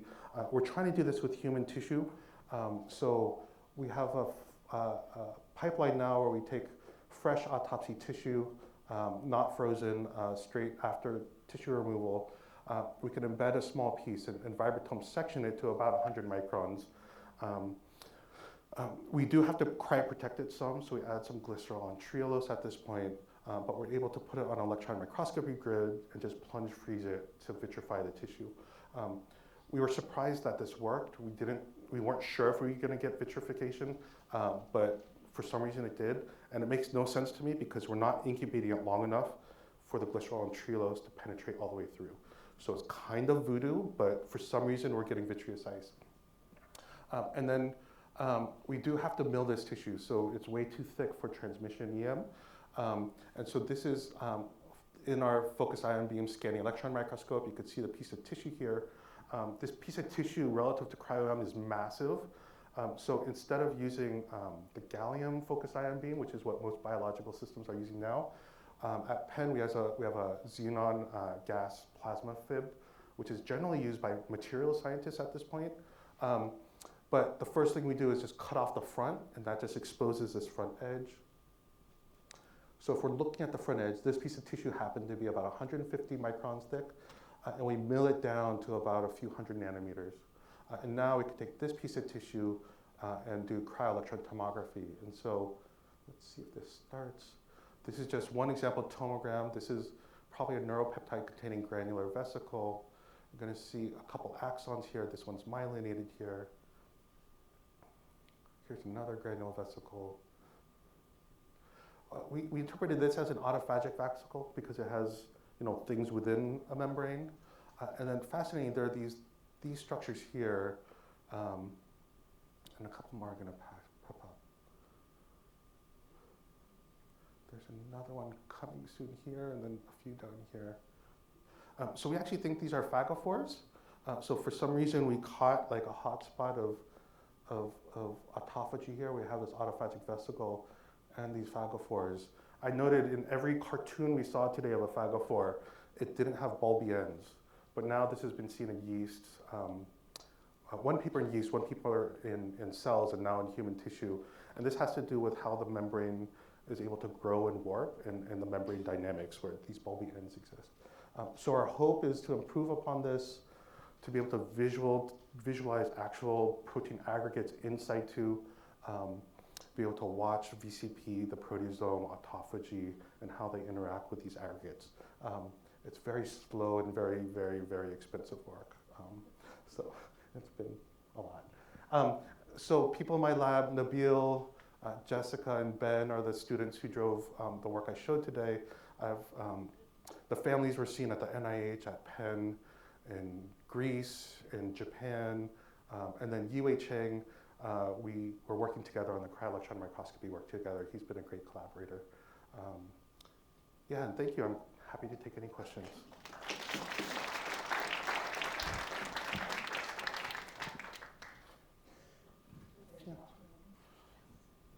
A very nice presentation. I was wondering if you have any pathology data on a muscle or anterior-born cell in the VCP tauopathy. So the earlier cases, no. Somebody unfortunately just passed away about a few weeks ago, and so we're going to get muscle and bone. Clinically, they had no muscle, bone, or motor neuron signs. Hi, Eddie. Quick question. Great presentation. Hi. Two things.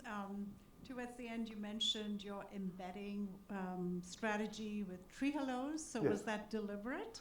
Yeah, so trehalose is used for stem cell preservation when you cryopreserve stem cells, and it is kind of synergistic with glycerol, and so as a cryoprotectant to prevent ice crystal formation. So we included it for that So reason. you know Yeah. it's a well-known autophagy stimulant, upregulates, and we're studying its benefits in our lab right now Yeah. for a couple of diseases. Yeah. Yeah. Mm-hmm. And so we went in knowing, so just the way that the tissue is frozen, if you plunge freeze it, you inevitably form crystalline ice in the middle. And so we started, there was a paper that said they could use, I think 10% glycerol, and that didn't work. And then we bumped to 20% glycerol, and that didn't work on its own. So we added trehalose. To give you a sense of how difficult this was, each time we tried something new cost me $5,000 to $10,000 in about 3 weeks. So figuring out the right concentration and other things. So we just first want to make sure it works, and then back off if possible. So right now we're trying to back off and use different cryoprotectants and different ways of thinking about it. But yeah, we have thought about that. The other issue, there are no microtubules because we're incubating the tissue and it's cold, and that dissolves all microtubules. And so there are certain structures that we're not going to capture this way, and we just, it's what we have. The other very quick question, I don't want to hog the floor, is most of us are working on ways to inhibit VCP as a way to correct the disease, but you're giving us the opposite notion and showing real strong benefits of it. So maybe you can again explain to us why you even did what you did, knowing the literature. Again, I'm driven by the pathology and the genetics, and I love biochemistry, but if that's not in the context of a cell, then it's hard to understand. I think there are going to be cellular phenotypes that are associated with a loss of function and a gain of function. For me, seeing intranuclear aggregates across all 3 diseases suggests that maybe that might be beneficial. I don't want to say we shouldn't try inhibitors. I think we have to give this disease as many shots as possible. Sorry, can I help you out? Yes.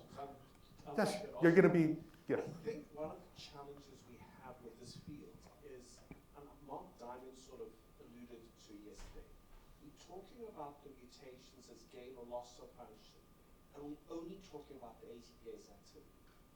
And there are many other determinants of VCP activity and its different roles. So there might be a gain of function with regards to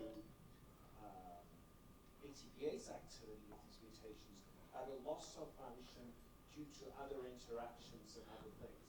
And I think so that's one point. I think it also matters which ATPase you hit. So I think, just thinking of things in terms of the D2 ATPase activity as gain or loss is maybe a risky viewpoint. And I think, the more I learn, the more I'm worried about that. Yeah. So again, I think it depends on what this y-axis is. If you say ATPase activity, then it's clear that this is happening, right? But if you're talking about nuclear proteostasis, I think this is happening. So it depends on that, and now that you have all these phenotypes, we have to decide which one is the most relevant. So Eddie, great talk. I was fascinated with your reference about the Paget's being thought of as a virus disease, because if you remember, in inclusion body myositis, the first paper in '67, actually suggested it was a paramyxovirus or a mumps disease. Correct. Yeah. And the same thing is happening in Paget's as well. Are we completely sure that we've ruled out some kind of a viral influence, if not even? I haven't gone through the IBM literature as much, but I read every paper looking at the viral hypothesis in Paget's, and I'm convinced they could not find the virus. Yeah. Yeah.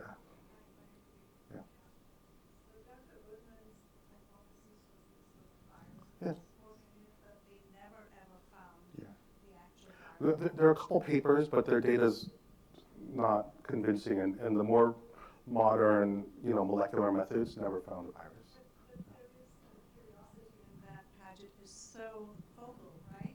And perhaps there's a combo effect of genetics plus some other factor. Yeah.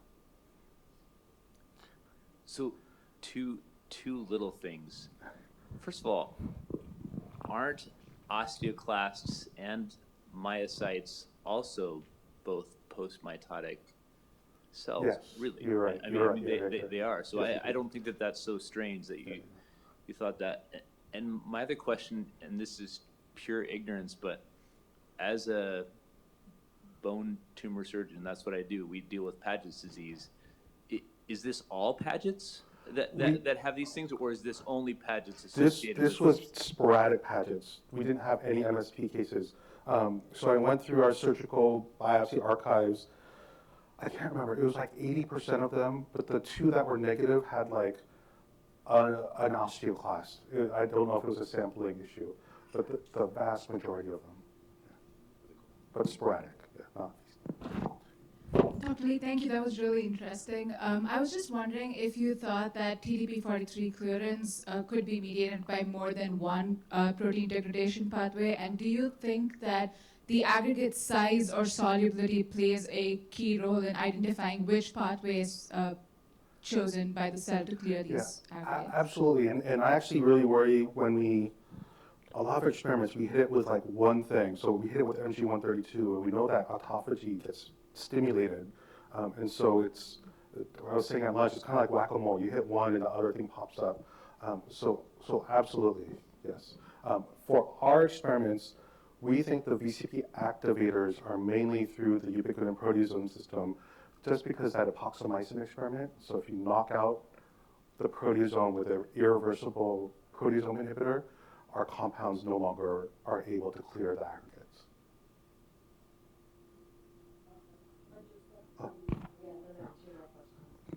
One question. Did you try your compound on mitotic cells, and do you have an idea about the proliferation effect? Mitotic cells. So those were HeLa cells. I do not know. We didn't look at proliferation. These are on the order of hours. So we did not do that. We did a longer-term study on neurons, and one of them was toxic a little bit. I don't remember which one. Not the most potent one, though. The other thing I should say, so of the 4 compounds, the 2 weakest in cell culture had no effect, essentially. The third one, that was kind of intermediate, had a little bit of effect, and the 4th one, which is most potent, had the strongest effect. So we do think that there is a relationship with activity. Yeah. Hi, great talk. Just curious as to whether having an activator of VCP is enough for aggregate clearance, or would you have to couple it with increased recruitment of VCP to the nucleus? Yeah, you sound like one of the reviewers, too.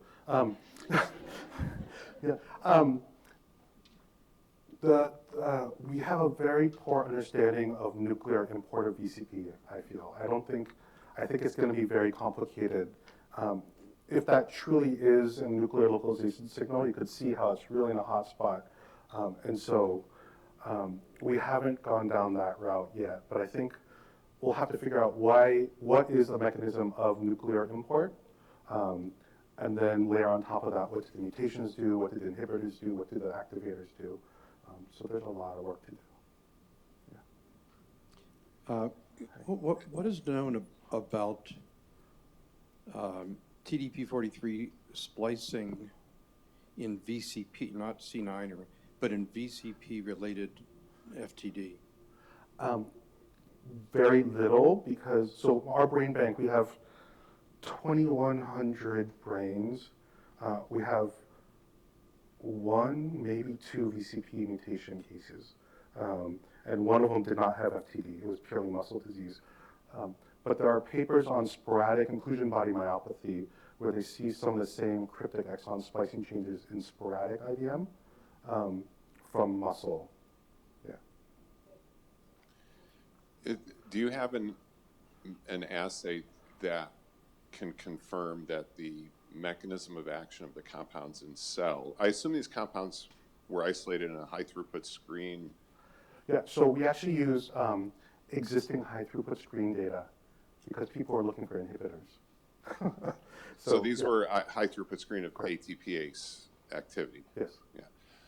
So is there a way you can confirm that the target in cells, that the mechanism of action is actually through P97?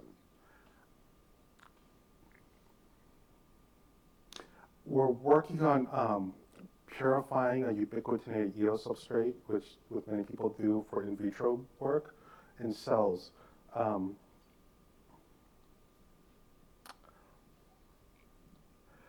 I think the best argument is that if you rank order their potency in vitro, that is the same rank order in terms of efficacy in clearing aggregates. And then the epoximizing data is saying that at least it's through the proteasome, ultimately. We've thought about like inhibiting the VCP and then adding the activators and stuff, but we worry about toxicity. The TDP expressing cells, when you start accumulating too much, start to die, and so we're very careful not to be too toxic. But I've gotten that question before, and we don't have a great answer yet. In the you mentioned cryostructures, and you showed the Alzheimer fold. It wasn't clear. Was that the structure of the fibrils from That's your the brain? Alzheimer's fold. We have the fold for vacuolar telepathy, and it's not the Alzheimer's disease fold.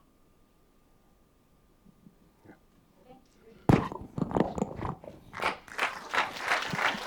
I hope that's a good beautiful. Okay, thank you. Now, great pleasure to batting cleanup is David. There he is, David Rubinsztein. He's at Cambridge and has a number of very interesting small animal models, and has recently taken up drug discovery. So maybe we'll hear about the intersection. Yes, great, thank you. I'd also like to thank the organizers for inviting me and for organizing a really interesting meeting. I've learned a lot. I'm not really a VCP person. This perspective, we've come newly to this.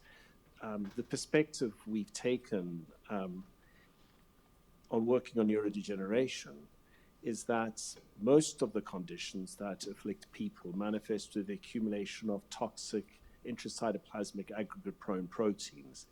And there's extensive data arguing that they are poisonous for the cells and act through gain-of-function mechanisms. So we've tried to identify mechanisms where cells can enhance the clearance of such proteins.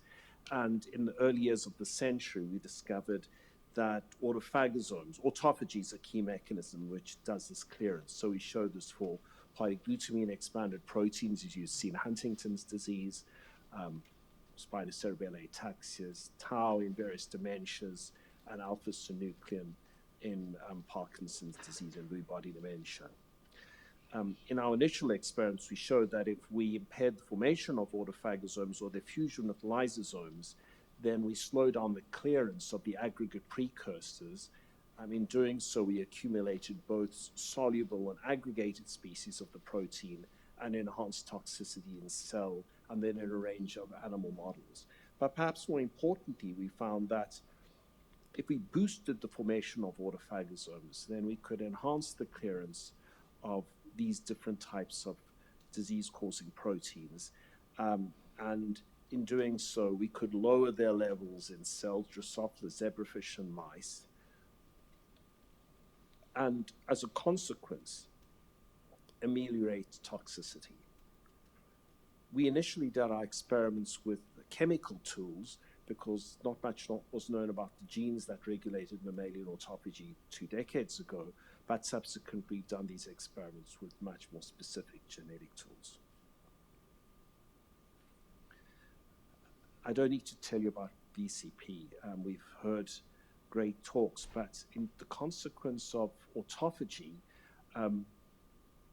almost all the literature before we started working on it, made the point that it was required for the processing of already formed autophagosomes. Actually, the mechanisms for that are rather elusive, and I suspect they might have to do with endosomal influences on autophagic flux.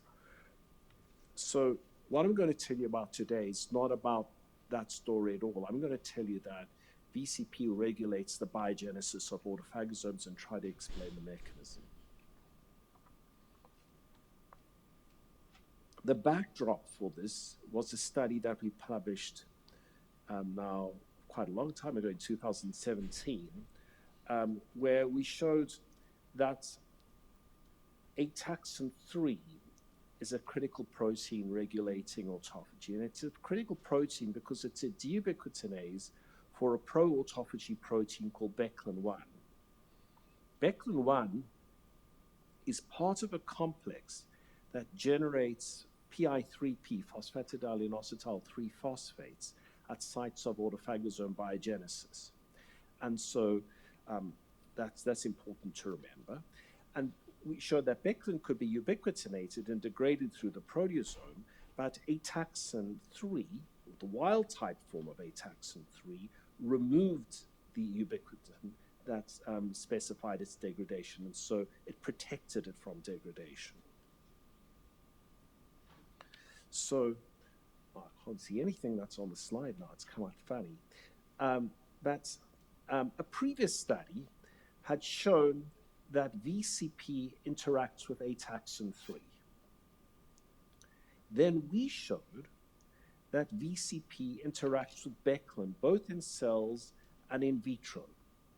So the key question is, since now we had data showing that VCP interacts with ataxin 3 and that VCP interacts with Beklin, does VCP regulate autophagosome biogenesis? So in order to do this, we used one of the standard tools we use to assess autophagosome biogenesis. We starve cells and we measure the number of autophagosomes. So the autophagosomes are labeled in red here, and you can see this is a nutrient-replete media. This is when you starve cells. And then we used a panel. I'm just showing you the data with DBEQ, but we used a panel of different VCP inhibitors, and we could show that this response was blunted by the VCP inhibitors. Now, I told you earlier that PI3P is important for autophagosome biogenesis. What I've shown you here are actually the puncta formed by vesicles containing LC3. And I told you before that the LC3 conjugation to the membranes is determined by the presence of the PI3P. And this is mediated through PI3P binding protein WPP2, which in turn binds to ATG16L1, which ends up being the E3 ligase-like protein which conjugates LC3 to the membrane.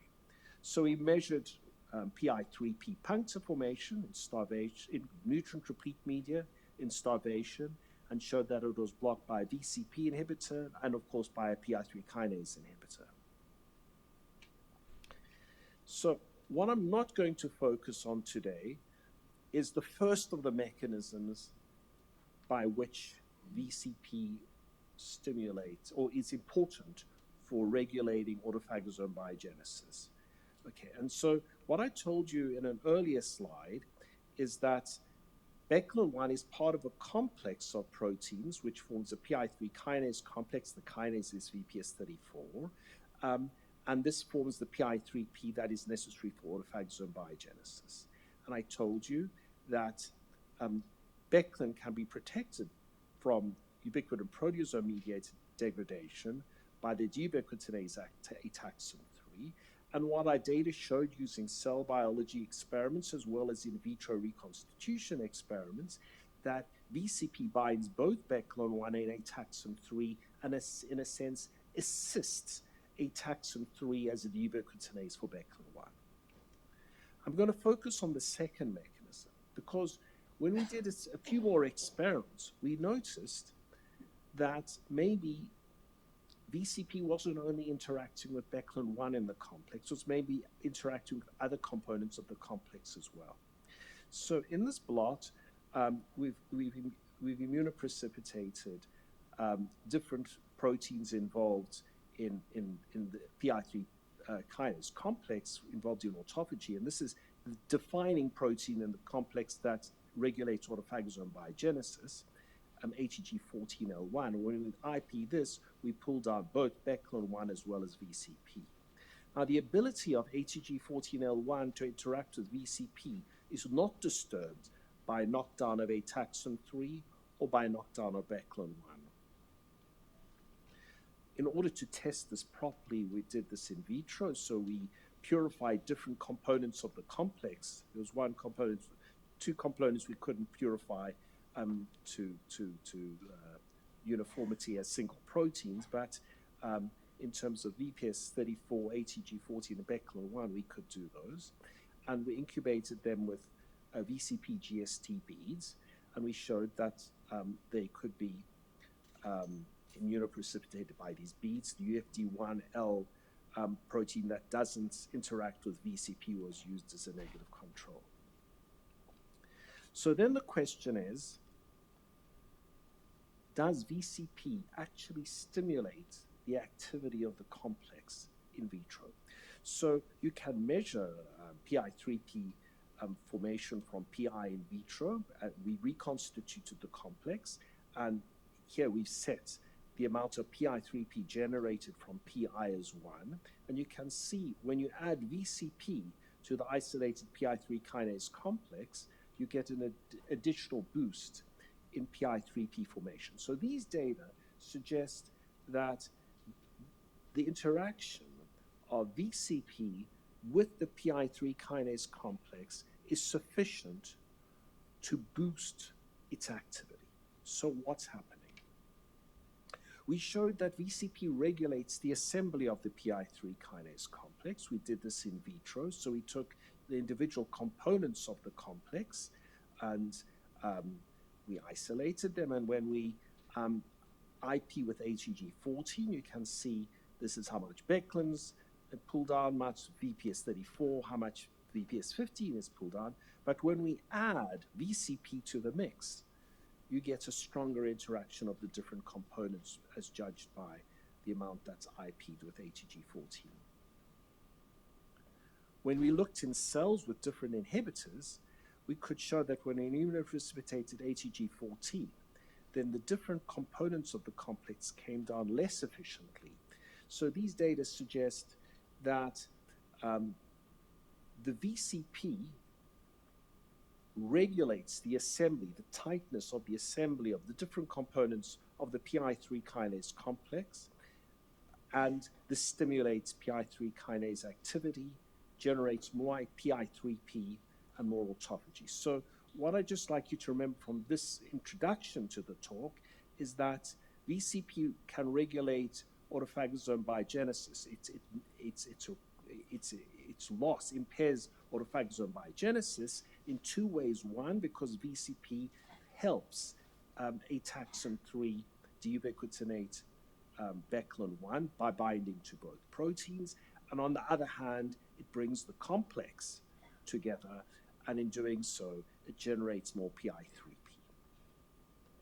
So while we were doing these studies, we revisited some work that we published in 2007. So in 2007, we published with Stuart Schreiber the first screen for molecules that could, first largest screen for molecules that could induce autophagosome biogenesis. And one of our best hits was a compound called SMER28. And so this is an mTOR independent small molecule enhancer of autophagy. And increases the clearance rate of disease-associated proteins that we were interested in, like mutant Huntington exon 1 or the mutant form of alpha-synuclein A53T, and we showed this in cells in Drosophila. Subsequently, other groups like Paul Greengard had taken up this molecule and showed that it induces autophagy in their systems, either in neurons or in the brains of rodents, and clears aggregate-prone proteins in those systems. So we thought this was an interesting molecule. One thing that we developed fairly recently, and which I'm happy to describe in more detail in the question times, is I think a nice assay for autophagy based on a really beautiful paper from Katayama and colleagues, where we can get a positive signal for the first time when autophagosomes are delivered to lysosomes, and in fact, when the components of the cargo are acidified and actually degraded. So using this assay, we could show that SMER28 induces a dose-dependent and time-dependent increase in the delivery of an autophagy substrate to the lysosome. That's something important to bear in mind for the later part of the talk. One other observation that we made, which was not that surprising because we see this with a number of autophagy stimulators, is that SMER28 enhances the clearance of mutant forms of proteins we're interested in, but not wild type. So here are knock-in cell lines, they're knock-in striatal cell lines expressing wild type Huntington, and the additional SMER28 does nothing. But in the cells expressing mutant Huntington, this is the untreated, this is the treated, you can clearly see that there's a diminution of the levels of mutant protein. In wild type, in normal people, the clearance of ataxin 3 is not, wild type ataxin 3 is not affected by SMER28, but in a patient with the disease, in fibroblasts in a patient with the disease where you've got a wild type allele which is not affected by the SMER28, the mutant gene product is clearly reduced. So this is an additional attraction. So the problem we had is we've got this really interesting compound. How does it act? And at the time, so while we'd worked out the mechanism why VCP was important for autophagosome biogenesis, we had a collaboration with AstraZeneca, and they said, David, is there anything you want us to do for you? So I said, can you do some chemoproteomics on SMER28? And the top hit was VCP. And then we did experiments showing that VCP interacted with SMER28 interacted with VCP at submicromolar concentrations. And then with diagnosis, we mapped the interaction sites. So we found that the SMER28 binds in the cleft between the substrate binding domain and the ATPase domain 1. And this shows where we think it's interacting. So, okay, so now we have a situation. We know that VCP is important for allowing autophagosome formation to occur, and that is occurring because one of the mechanisms of VCP brings the different components of the PI3 kinase complex together. It generates more PI3P to stimulate autophagy. So is SMER28 acting as a VCP activator to bring the complex together, make more PI3P and more autophagy? So we measured VCP ATPase activity and showed that it was modestly enhanced by SMER28, and these effects were blocked by a panel of inhibitors. And then we did experiments, which I'm not showing in the slide, using mutants of the D1 and D2 ATPases, which allowed us to infer that SMER28 was activating the D1 ATPase, which is in contrast to what Dr. Lee told you with his compounds. So then the next question was, well, if it's activating the ATPase, is this enhancing the activity of the PI3 kinase complex? And so we did experiments in vitro to show that the isolated complex activity could be enhanced by the addition of the compound. And we could show that there was more PI3P generated in cells by the compound, and both were required the activity of VCP in that they were inhibited. The effects were blocked by VCP inhibitors. And then we did, so this is one of the experiments looking in cells, for instance, the PI3P puncture. This is the control, it's increased by SMER28, and these effects are blocked by different inhibitors. When we look at autophagosome biogenesis using LC32 formation, this is increased by SMER28, blocked by the inhibitors. While we were doing these studies, another group described a structurally distinct stimulator of VCP activity. It was called NW1030. In our hands, we didn't find it was very stable in solution, but we showed that it behaved exactly the same as SMER28 in the assays we did. So for instance, with regard to PI3P formation, it increases PI3P formation. This is blocked by the different inhibitors. And similarly, autophagosome formation is boosted by this compound and blocked by the different inhibitors. Now, in order to reinforce our argument, we looked at SMER28 analogs that we've characterized earlier. And so when we looked at analog A, this worked similarly to SMER28 in autophagy assays and bound VCP. Analog B didn't work in the autophagy assays, but didn't bind VCP.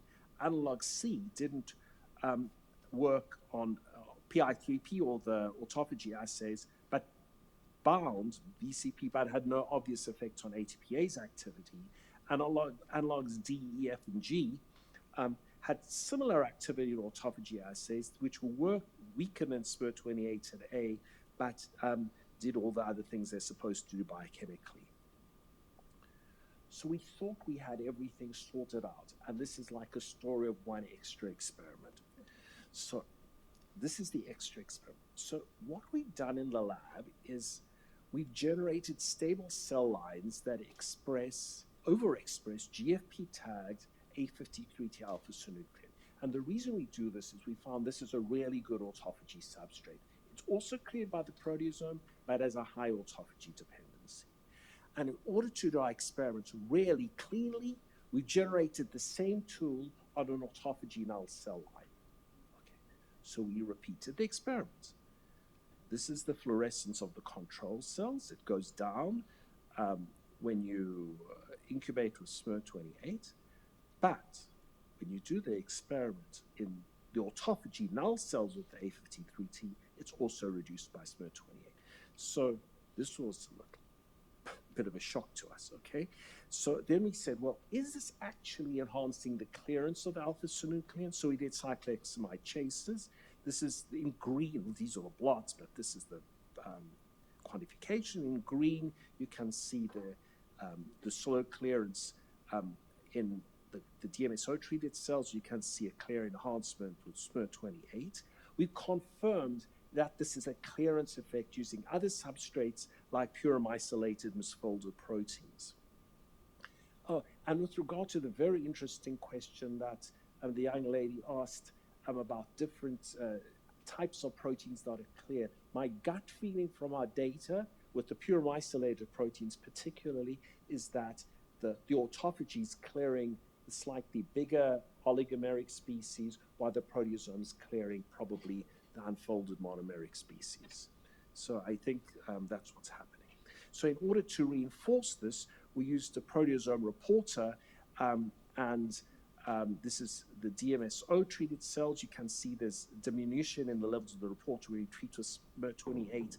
Nothing happens when you treat with VCP inhibitors, and you see the same type of effect when you knock down VCP for a very short time. So here's the control sRNA, the SMER28 treated cells with the reporter, and you can see this is blocked with the SMER28, with the VCP sRNA.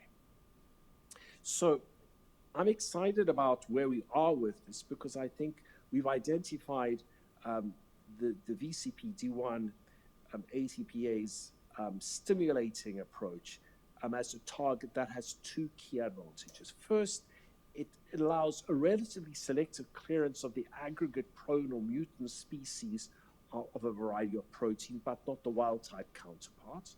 And that effectively attacks the degradation of these proteins via two routes, both through the proteasome and the ubiquitin proteasome system. Clearly, the compounds we've got at the moment are not good enough. The concentrations at which they act in cells is 10, 20 micromolar, and so we need to find better compounds that activate VCP-D1 ATPase activity at lower concentrations.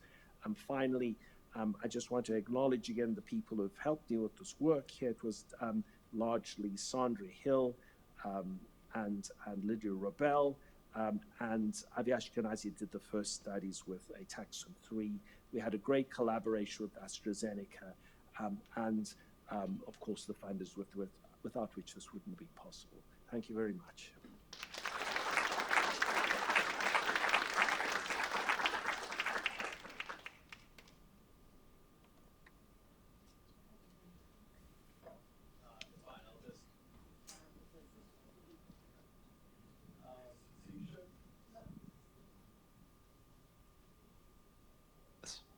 Great.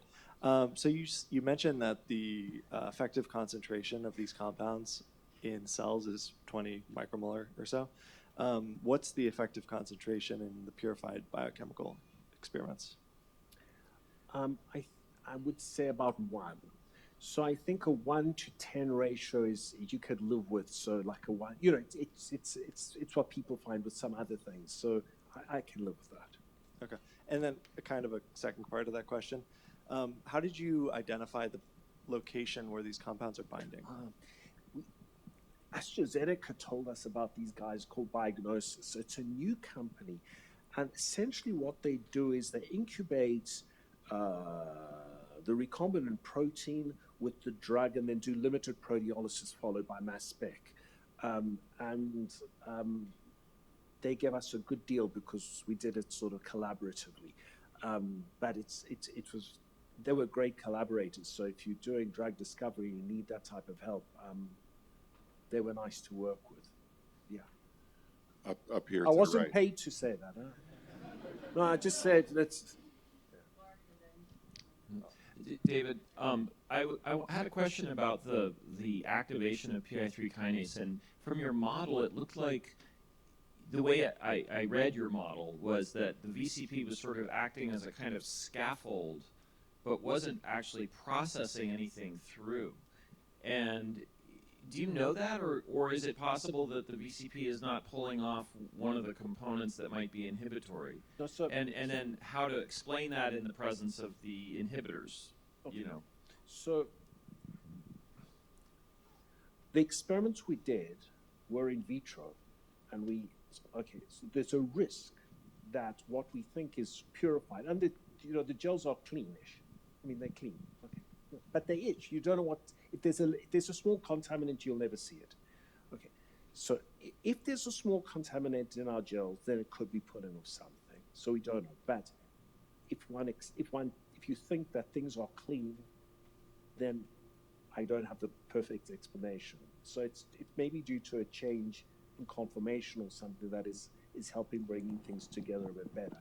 But I don't have the complete answer, and it's something we need to look at more. So would that be a completely kind of novel role, just for the protein to be a scaffold rather than an enzyme? Well, as opposed to being pulling through something. Yeah. Yes, it would be. But I can't exclude that there's not a contaminant in the recombinant preps. The way I was thinking about it is that maybe it was a segregase function. We're supposed to have a segregase function, but then if taxon 3 is there, VCP acts like a platform. Oh, but we can do it without ataxin 3. So it become the ataxin 3 is in a sense a sideshow. So in cells it's relevant, but in terms of its the function that's relevant to the activator, you don't need ataxin 3.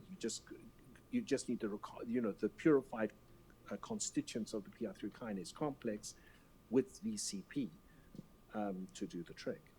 Yeah. I think my question ended up getting answered. I have a question over here.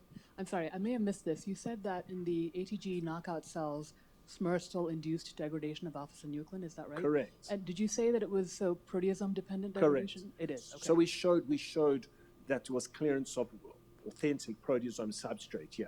Okay. And which was blocked by proteasome inhibitors, yeah. Well, I was just wondering, because there are some studies showing that the mitophagy receptor, BNIT, gets degraded through the lysosome, but it's independent of autophagy. It actually goes through the ER on Golgi and gets delivered to the lysosome. So I was wondering if there was something like that going on. Well, the ubiquitinated GFP is basically it's an NN rule surrogate. It's I think it's a well-recognized, clean proteasome substrate. I mean, if anybody thinks it's not, please tell me, because we use it a lot. But so I think it's no, for the alpha-synuclein. Whether the alpha-synuclein is getting cleared through a different route. Well, we and others have done extensive work to show that alpha-synuclein can be cleared through ubiquitin proteasome system. I think in this instance, are you saying could it be cleared through an alternative lysosomal route? I can't exclude that. I think it's unlikely, though.